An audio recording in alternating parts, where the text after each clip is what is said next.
ತದೋಷಃ ಸರಸಿಜನಯನೂಸೌ ಶ್ರೀಪತಿರ್ಮಾನದೋ ನಃ ಜಯತ್ಯಜೋ ಖಂಡ ಗುಣೋರು ಮಂಡಲ ಸದೋದಿತೋ ಜ್ಞಾನ ಮರೀಚಿಮಾಲಿ ಸ್ವಭಕ್ತ ಹಾರ್ದೋಚ್ಚ ತಮೋ ನಿಹಂತ ವ್ಯಾಸಾವತಾರ ಹರಿರಾತ್ಮ ಭಾಸ್ಕರ ಜಯತ್ಯಜೋ ಅಕ್ಷೀಣ ಸುಖಾತ್ಮ ಬಿಂಬ ಸ್ವೈಶ್ವರ್ಯ ಕಾಂತ ಪ್ರತತ ಸದೋದಿತ ಸ್ವಭಕ್ತ ಸಂತಾಪ ದುರೇಷ್ಟ ಹಂತ ರಾಮಾವತಾರೋ ಹರಿರೀಶ ಚಂದ್ರಮಾ ಜಯತ್ಯ ಸಂಖ್ಯೋರು ಬಲಾಂಬುಪೂರ ಗುಣೋಚ್ಚರತ್ನ ಕರ ಆತ್ಮ ವೈಭವ ಸದಾ ಸದಾತ್ಮಗ್ನ ನದೀಭಿರಾಪ್ಯ ಕೃಷ್ಣಾವತಾರ ಹರಿರೇಕ ಸಾಗರ ನಮಸ್ತೆ ಪ್ರಾಣೇಶ ಪ್ರಣತೈಭವಾಯಾವನಿಮಗಾ ನಮಸ್ವಾಮಿನ್ ರಾಮಪ್ರಿಯತಮ ಹನುಮನ್ ಗುರುಗುಣ ನಮಸ್ತುಭ್ಯಂ ಭೀಮ ಪ್ರಬಲತಮ ಕೃಷ್ಣೇಷ್ಟ ಭಗವನ್ ನಮಃ ಶ್ರೀಮನ್ಮಧ್ವಾ ಪ್ರದಿಶ ಸುದೃಶಮ್ನೋ ಜಯ ಜಯ ಚಿತ್ರೈ ಪದೈಶ್ಚ ಗಂಭೀರೈಃ ವಾಕ್ಯೈರ್ಮಾನೈರಖಂಡಿತೈಃ ಗುರುಭಾವಂ ವ್ಯಂಜಯಂತಿ ಭಾತಿ ಶ್ರೀದಯತೀರ್ಥವಾಕ್ ಅರ್ಥಿಕಲ್ಪಿತಕಲ್ಪೋಯಂ ಪ್ರತ್ಯರ್ಥಿಗಜಕೇಸರಿ ವ್ಯಾಸತೀರ್ಥ ಗುರುರ್ಭೂಯಾತ್ ಅಸ್ಮದಿಷ್ಟಾರ್ಥ ಸಿದ್ಧಯೇ ತಪೋ ವಿದ್ಯಾ ವಿರಕ್ತ್ಯಾದಿ ಸದ್ಗುಣೋಗಾಕರಾನಹಂ ವಾದಿರಾಜ ಗುರೂನ್ ವಂದೇ ಹಯಗ್ರೀವಾದಯಾಶ್ರಯಾನ್ ಭಕ್ತಾನಾಂ ಮನಸಾಂಭೋಜ ಭನವೇ ಕಾಮಧೇನವೇ ನಮತಾಂ ಕಲ್ಪತರವೇ ಜಗೀಂದ್ರ ಗುರವೇ ನಮಃ ಮೂಕೋಪಿ ಯತ್ಪ್ರಸಾದೇನ ಮುಕುಂದ ಶಯನಾಯತೆ ರಾಜರಾಜಾಯತೆ ರಿಕ್ತಃ ರಾಘವೇಂದ್ರಂ ತಮಾಶ್ರಯೇ ಬ್ರಹ್ಮಾಂತ ಗುರವಃ ಸಾಕ್ಷಾತ್ ಇಷ್ಟಂ ದೈವಂ ಶ್ರಿಯಪತಿಃ ಆಚಾರ್ಯ ಶ್ರೀಮದಾಚಾರ್ಯ ಸಂತು ಮೇ ಜನ್ಮ ಜನ್ಮನಿ ಶ್ರೀ ಗುರುಭ್ಯೋ ನಮಃ ಹರಿ ಓಂ. ಹೀಗೆ ಬ್ರಹ್ಮದೇವರು ಅನೇಕ ಸೃಷ್ಟಿಗಳನ್ನ ಮಾಡ್ತಾ ಇರ್ತಕ್ಕಂಥವರಾಗಿದ್ದಾರೆ. ಕ್ರಮವಾಗಿ ಅನೇಕ ಸೃಷ್ಟಿಗಳನ್ನ ಮಾಡ್ತಾ ಅನೇಕ ಪ್ರಾಣಿಗಳನ್ನು ಸೃಷ್ಟಿ ಮಾಡ್ತಾ ಇದ್ದಾರೆ. ಸ್ವಾರಸ್ಯ ಅಂದ್ರೆ ಹಿಂದೆ ಯಾವ್ಯಾವ್ದು ಹಿಂಸೆ ಮಾಡುವ ಪ್ರಾಣಿಗಳಿದ್ವೋ ಅದೇ ಸ್ವಭಾವನೇ ಮುಂದೆ ಸೃಷ್ಟಿ ಮಾಡ್ತಕ್ಕಂಥ ಪ್ರಾಣಿಗಳಲ್ಲೂ ಅದೇ ಸ್ವಭಾವ ಕಾಣಿಸ್ತದೆ. ಯಾವ್ಯಾವ್ದು ಶಾಕಾಹಾರಿ ಆಗಿದೆಯೋ ಅವನ್ನ ಶಾಕಾಹಾರಿಯಾಗಿಯೇ ಸೃಷ್ಟಿ ಮಾಡಿದ್ದಾರೆ. ಯಾವ್ಯಾವ್ದು ಮಾಂಸಾಹಾರಿ ಆಗಿರ್ತಕ್ಕಂಥದ್ದಾಗಿದೆಯೋ ಅದನ್ನ ಮಾಂಸಾಹಾರಿಯಾಗಿಯೇ ಸೃಷ್ಟಿ ಮಾಡ್ತಕ್ಕಂಥವರಾಗಿದ್ದಾರೆ. ಯಾವ್ಯಾವ್ದು ಸಾಧು ಪ್ರಾಣಿಗಳೋ ಅದನ್ನ ಸಾಧು ಪ್ರಾಣಿಗಳಾಗಿಯೇ ಸೃಷ್ಟಿ ಮಾಡ್ತಿದ್ದಾರೆ. ಸೃಷ್ಟಿಯಲ್ಲಿ ಏನು ಬದಲಾಗಲ್ಲ. ಕಾಲ ಬದಲಾಯಿತು ಅಂತ ತುಂಬಾ ಮಾತಾಡ್ತಾರೆ. ಕಾಲ ಬದಲಾಗಿಲ್ಲ, ಮನುಷ್ಯ ಬದಲಾಗಿಲ್ಲ. ಒಂದು ಸಂದರ್ಭದಲ್ಲಿ ಧರ್ಮರಾಜ ಭೀಷ್ಮಾಚಾರ್ಯನ ಒಂದು ಪ್ರಶ್ನೆ ಕೇಳ್ತಾನೆ. ಈಗೆಲ್ಲ ಅನೇಕ ರೀತಿ ಕೇಳೋ ಹಾಗೆ ಭೀಷ್ಮಾಚಾರ್ಯನ ಧರ್ಮರಾಜ ಒಂದು ಪ್ರಶ್ನೆ ಕೇಳ್ತಾನೆ. ಭೀಷ್ಮಾಚಾರ್ಯ, ಎಲ್ಲಕ್ಕೂ ಕಾಲ ಕಾರಣ ಅಂತಾರೆ. ಕಾಲದ ಹಾದಿ ಹಿಡಿದು ಕೆಟ್ಟ ಹೋಗ್ತಾ ಇರ್ತಾರೆ, ದುರ್ಭಿಕ್ಷ ಅಂತಾರೆ, ಮತ್ತೇನೇನೋ ಅಂತ ಇರ್ತಕ್ಕಂಥವ್ರಾಗ್ತಾರೆ. ಇನ್ನು ಕೆಲವು ಕಡೆ ರಾಜಕೀಯ ಶಾಸನ ಅನ್ನೋದು ಗಟ್ಟಿ ಮುಟ್ಟಾಗಿ ಇರ್ತಕ್ಕಂಥದ್ದಾಗಿ ಏನಂದ್ರೆ ಎಲ್ರನ್ನೂ ಒಂದ್ ದಾರಿ ನಡೆಸ್ಕೊಂಡು ಬರ್ತಾ ಇರ್ತಕ್ಕಂಥದ್ದಾಗತ್ತೆ. ಕಾಲ ದೊಡ್ಡದು, ಆಡಳಿತ ದೊಡ್ಡದು ಅಂತ ಕೇಳ್ತಾರೆ. ಯಾಕಂದ್ರೆ ಕೆಲವರು ಹೇಳ್ತಾರೆ ಕಾಲ ಕೆಟ್ಟೋಗ್ಬಿಟ್ಟಿದೆ, ಎಲ್ಲಾ ಕಡೆನೂ ರೋಗ ರುಜಿನ, ಯಾವುದೂ ಒಳ್ಳೆ ಪದಾರ್ಥ ಸಿಗ್ತಾ ಇಲ್ಲ, ಏನ್ ಮಾಡೋದು ಕಲಿಗಾಲ ಅಂತ ಕಾಲದ ಮೇಲೆ ಹಾಕ್ತಾರೆ. ಇನ್ ಕೆಲವರು ಅಂತಾರೆ ಯಾವುದೋ ಮುಸ್ಲಿಂ ರಾಜ ಇದ್ದ, ದೇವಸ್ಥಾನಗಳನ್ನೆಲ್ಲ ಒಡೆದಾಕ್ಬಿಡ್ತಾ ಇದ್ದ, ಕಡೆ ಎಲ್ಲ ಉತ್ತರ ಪ್ರದೇಶದಲ್ಲಿ ಎಲ್ಲ ತೀರ್ಥಕ್ಷೇತ್ರಗಳು, ಎಲ್ಲ ಪ್ರಸಿದ್ಧವಾದ ಮುಕ್ತಿ ಕೊಡ್ತಕ್ಕಂಥ ಕ್ಷೇತ್ರಗಳು ಅದೆಲ್ಲ ಇನ್ನೊಂದರ ವಶ ಆಗ್ಬಿಟ್ಟಿದೆ, ಅದೆಲ್ಲ ಅವರ ಆಡಳಿತ ಇತ್ತಲ್ಲ, ಆದ್ರಿಂದ ಹಾಗಾಗಿದ್ದು ಅಂತಾರೆ. ಕಾಲ ಕಾರಣನ ರಾಜ ಕಾರಣನ ನೀವೇ ಹೇಳಿ ಅಂತ ಭೀಷ್ಮಾಚಾರ್ಯನ ಕೇಳಿದ್ದಾರೆ. ಭೀಷ್ಮಾಚಾರ್ಯರು ನಕ್ಬಿಟ್ಟು ಹೇಳ್ತಾರೆ, ಕಾಲೋವಾ ಕಾರಣಂ ರಾಜ, ರಾಜಾವಾ ಕಾಲ ಕಾರಣಂ. ಅಂದ್ರೆ ಭೀಷ್ಮಾಚಾರ್ಯ ಹೇಳ್ತಾರೆ ರಾಜ ಕಾಲಸ್ಯ ಕಾರಣಂ. ರಾಜ ಸರಿಯಾಗಿ ಇದ್ದು ಬಿಟ್ರೆ ಕಾಲ ತಾನಾಗೇ ಬದಲಾಗುತ್ತೆ.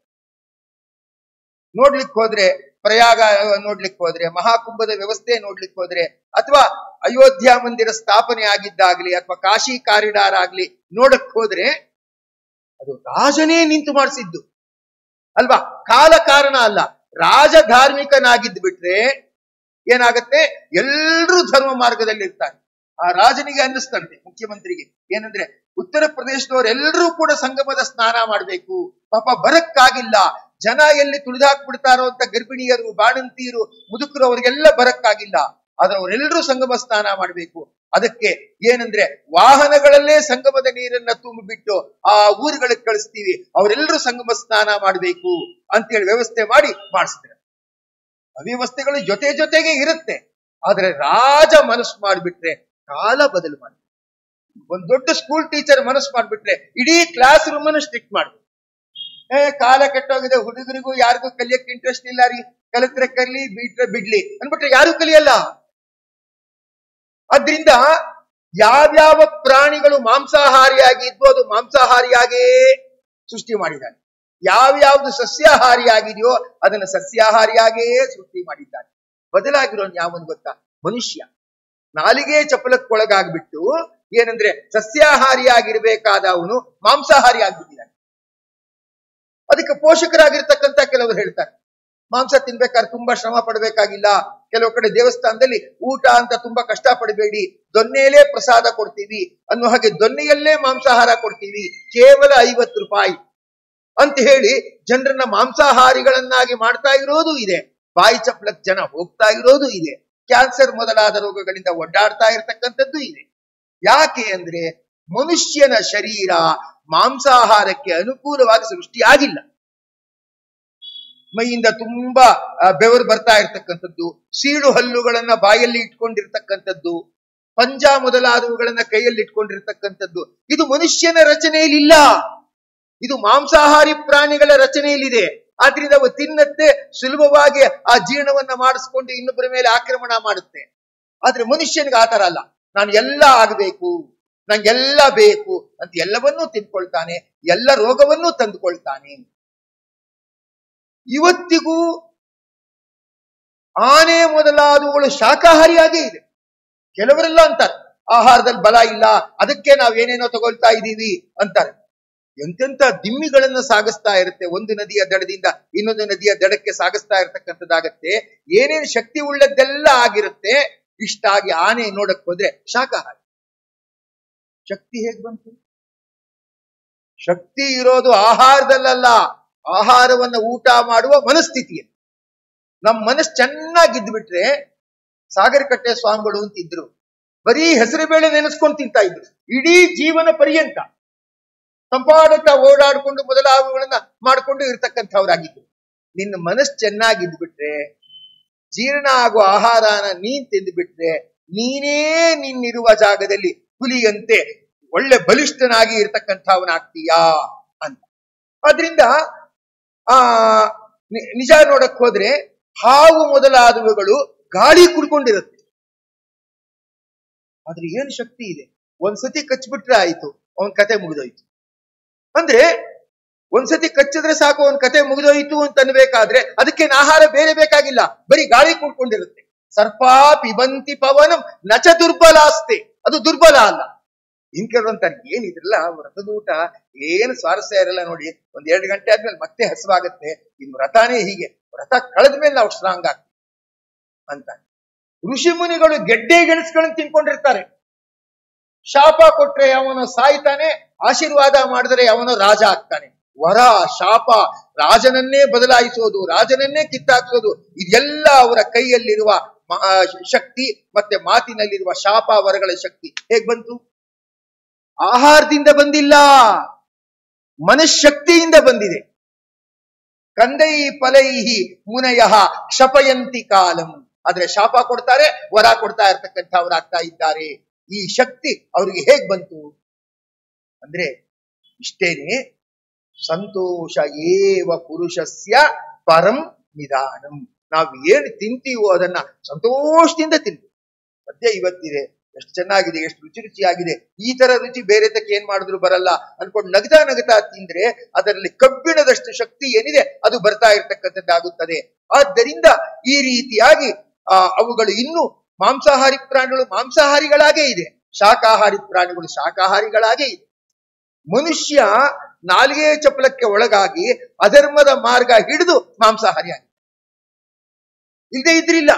ಸೃಷ್ಟಿಯಲ್ಲಿ ಧಾತ ಯಥಾ ಪೂರ್ವಂ ಅಕಲ್ಪಯತ್, ಹಿಂದಿನಂತೆಯೇ ಎಲ್ಲ ಪ್ರಾಣಿಗಳನ್ನು ಎಲ್ಲ ಪಶುವರ್ಗವನ್ನು ಸೃಷ್ಟಿ ಮಾಡಿದ್ದಾನೆ.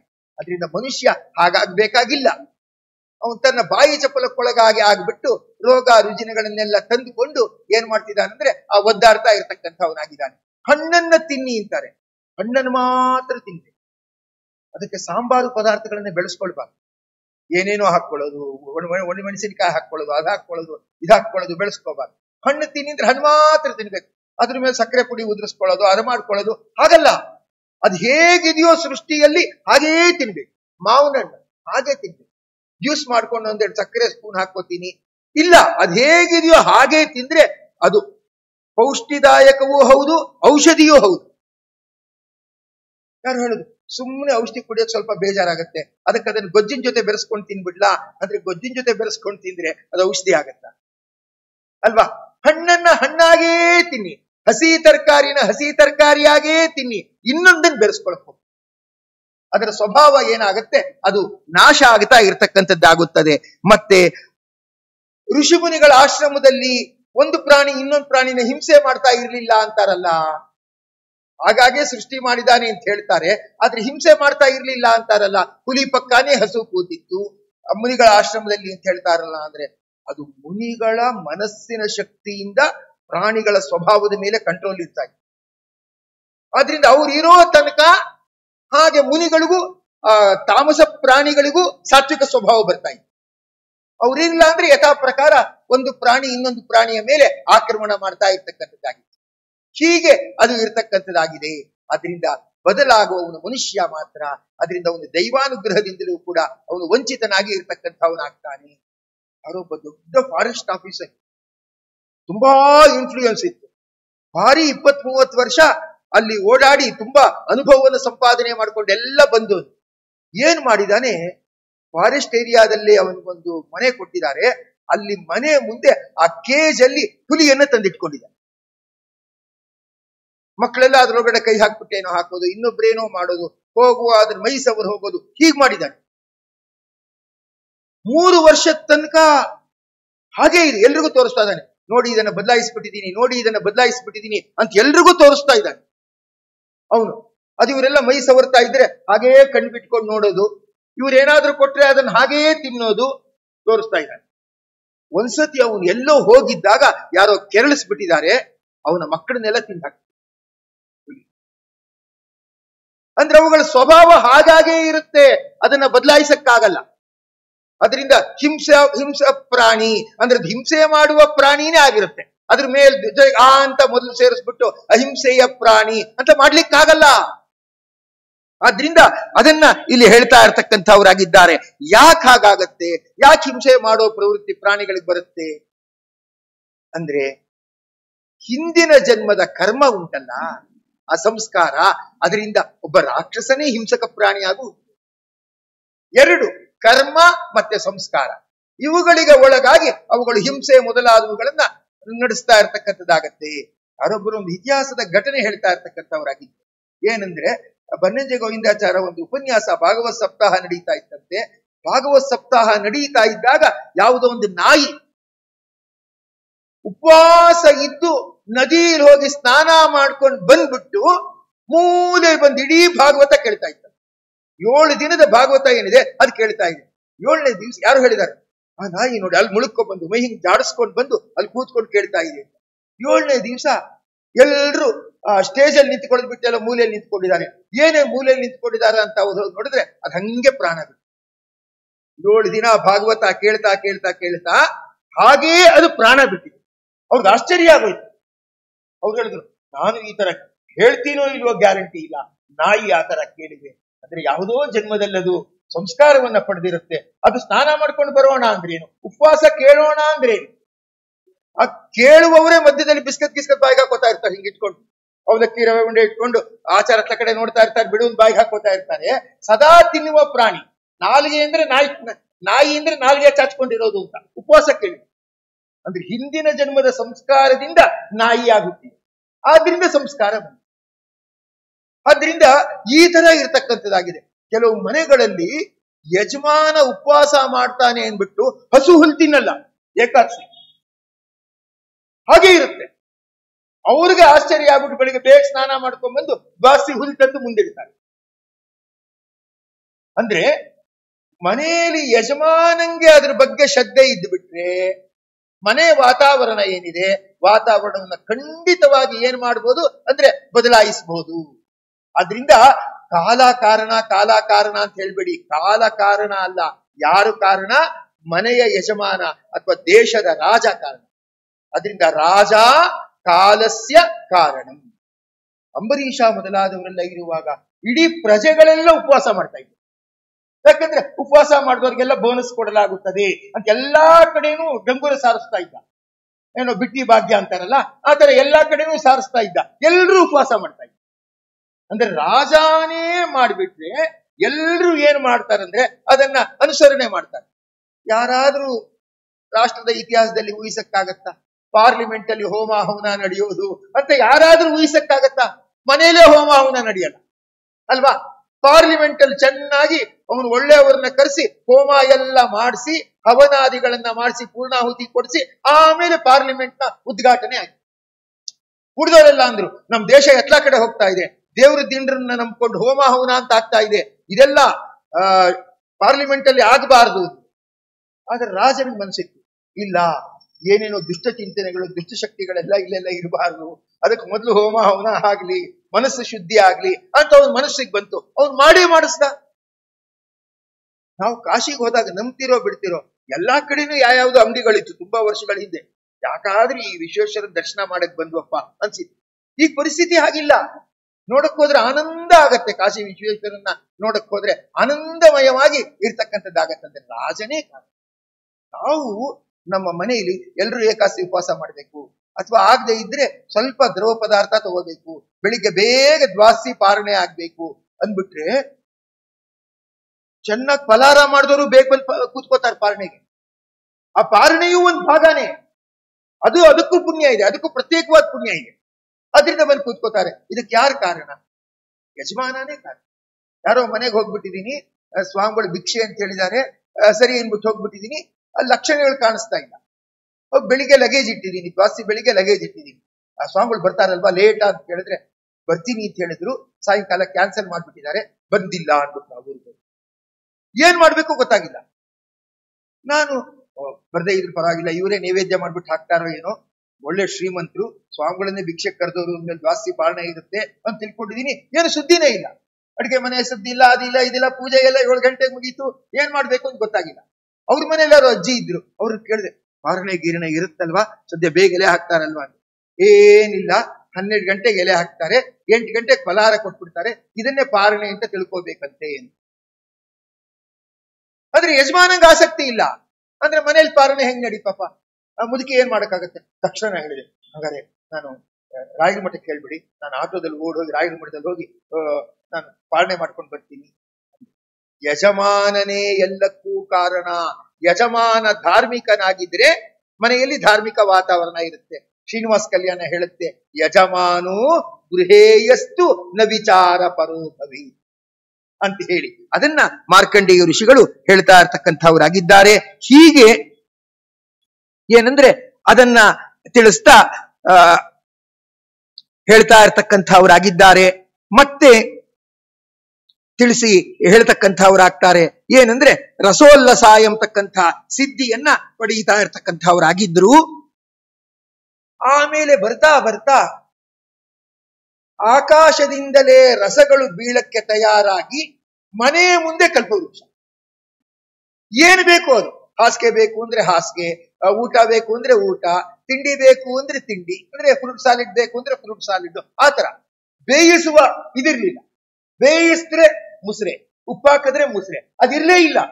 ಎಲ್ಲ ಏನಿರ್ತಕ್ಕಂಥದ್ದಾಗಿತ್ತು ಅಂದ್ರೆ ತಕ್ಷಣ ಅಲ್ಲೇ ತಿನ್ಬೇಕು ಅಂತ ಆ ತರ ಇತ್ತು. ಆ ಕಲ್ಪವೃಕ್ಷ ಮೊದಲಾದವುಗಳೆಲ್ಲ ಅಲ್ಲಿ ಇರ್ತಕ್ಕಂಥದ್ದಾಗಿತ್ತು.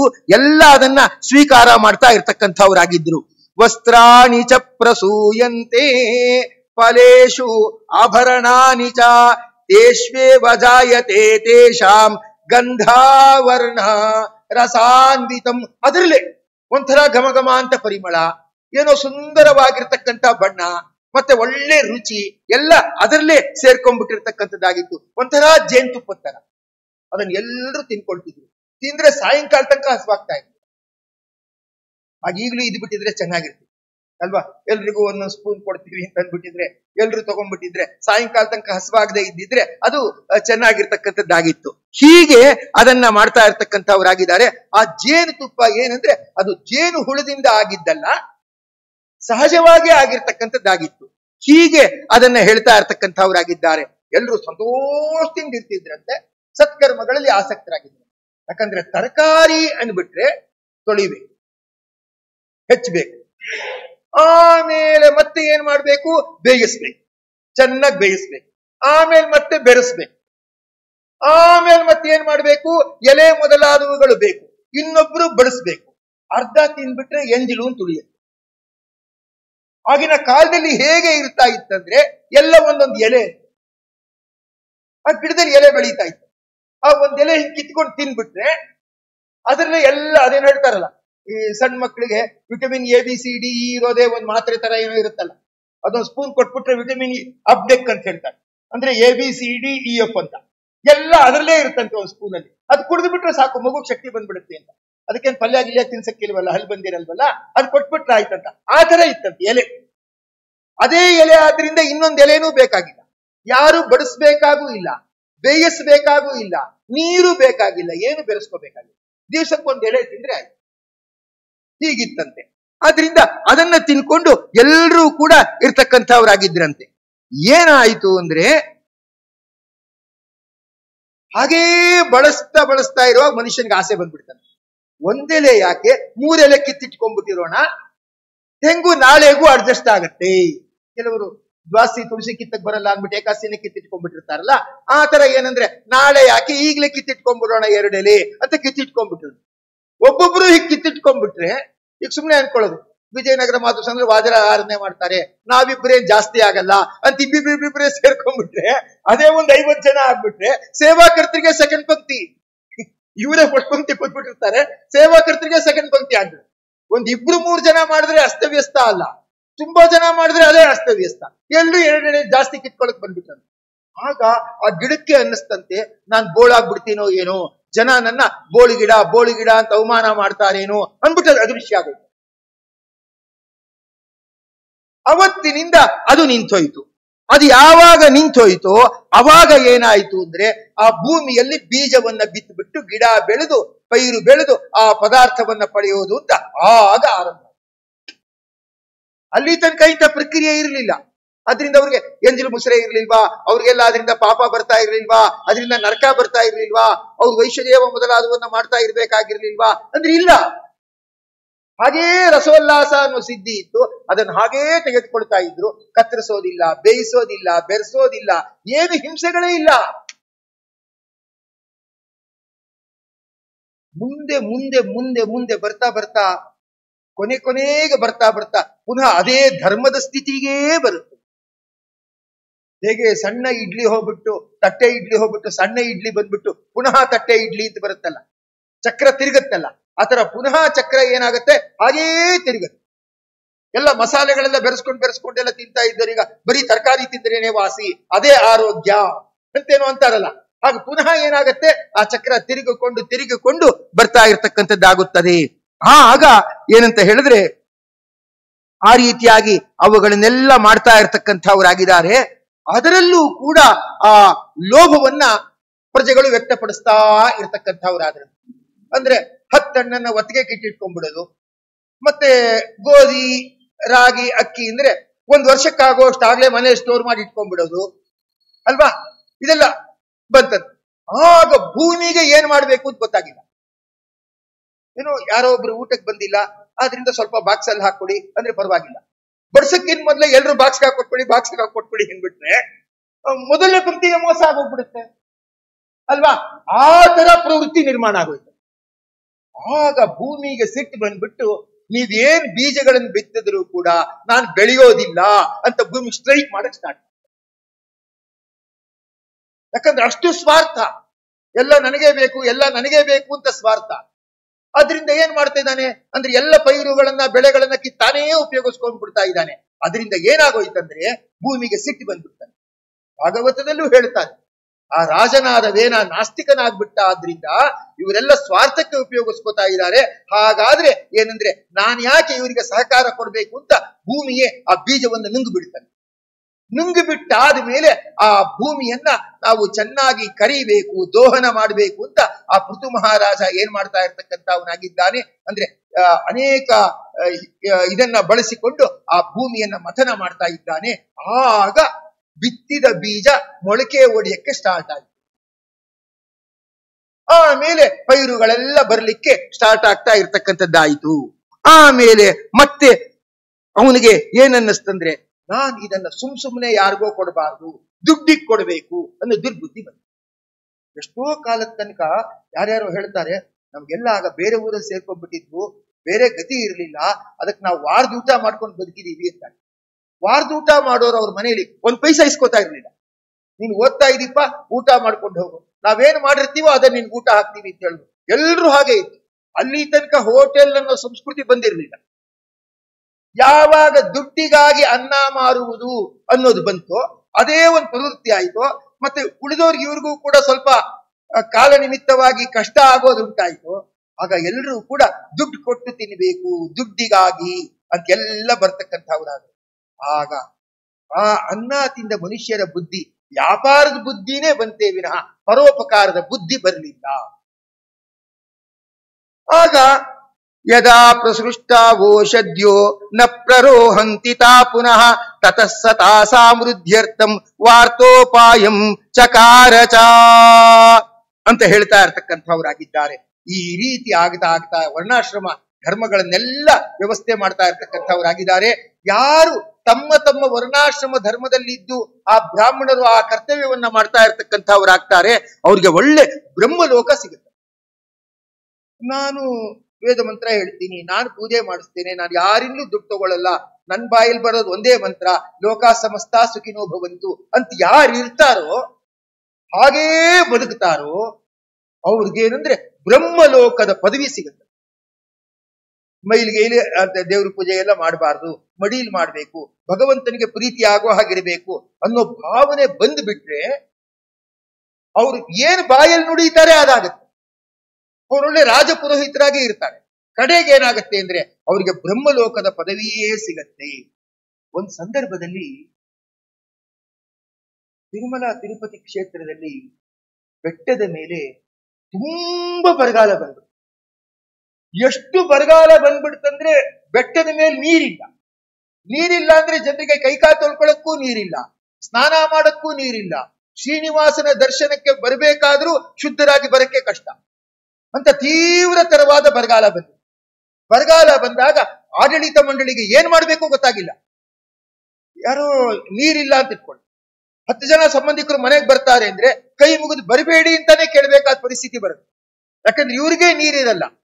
ಆದ್ರಿಂದ ಏನ್ ಮಾಡ್ಬೇಕು? ಅದಕ್ಕೆ ತುಂಬಾ ಹಾಗಾದ್ರೆ ಟಿವಿಲಿ ಮತ್ತೆ ಪೇಪರ್ಲಿ ಅನೌನ್ಸ್ ಮಾಡ್ಬೇಕು, ಯಾರೂ ಭಕ್ತಾದಿಗಳು ಬರಬಾರದು, 3 ತಿಂಗಳು ನೀರಿಲ್ಲ ಅಂತ ಅನೌನ್ಸ್ ಮಾಡ್ಬೇಕು ಅನ್ನೋ ತುಂಬಾ ಕಠಿಣವಾದ ಪರಿಸ್ಥಿತಿ ಬಂದಿದೆ.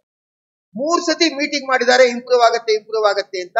ಮಳೆ ಬರೋ ಸೂಚನೆಗಳು ಇಲ್ಲ. ಕಡೆಗೆ ಏನಂದ್ರೆ ಟಿವಿಲೆಲ್ಲ ಅನೌನ್ಸ್ ಮಾಡೋಣ, ರೇಡಿಯೋದಲ್ಲೆಲ್ಲ ಅನೌನ್ಸ್ ಮಾಡೋಣ. ಆಗ ಚಾನೆಲ್ಗಳು ಅಷ್ಟು ಇರಲಿಲ್ಲ, ಒಂದೇ ಒಂದು ಇದಿತ್ತು, ಟಿವಿ ಇತ್ತು. ಅನೌನ್ಸ್ ಮಾಡೋಣ ಮತ್ತೆ ಪೇಪರ್ಗಳಲ್ಲಿ ಹಾಕ್ಸೋಣ ಬರಬೇಡಿ ಅಂತ ಭಕ್ತರಿಗೆ ಅಂತ ಆಯ್ತು.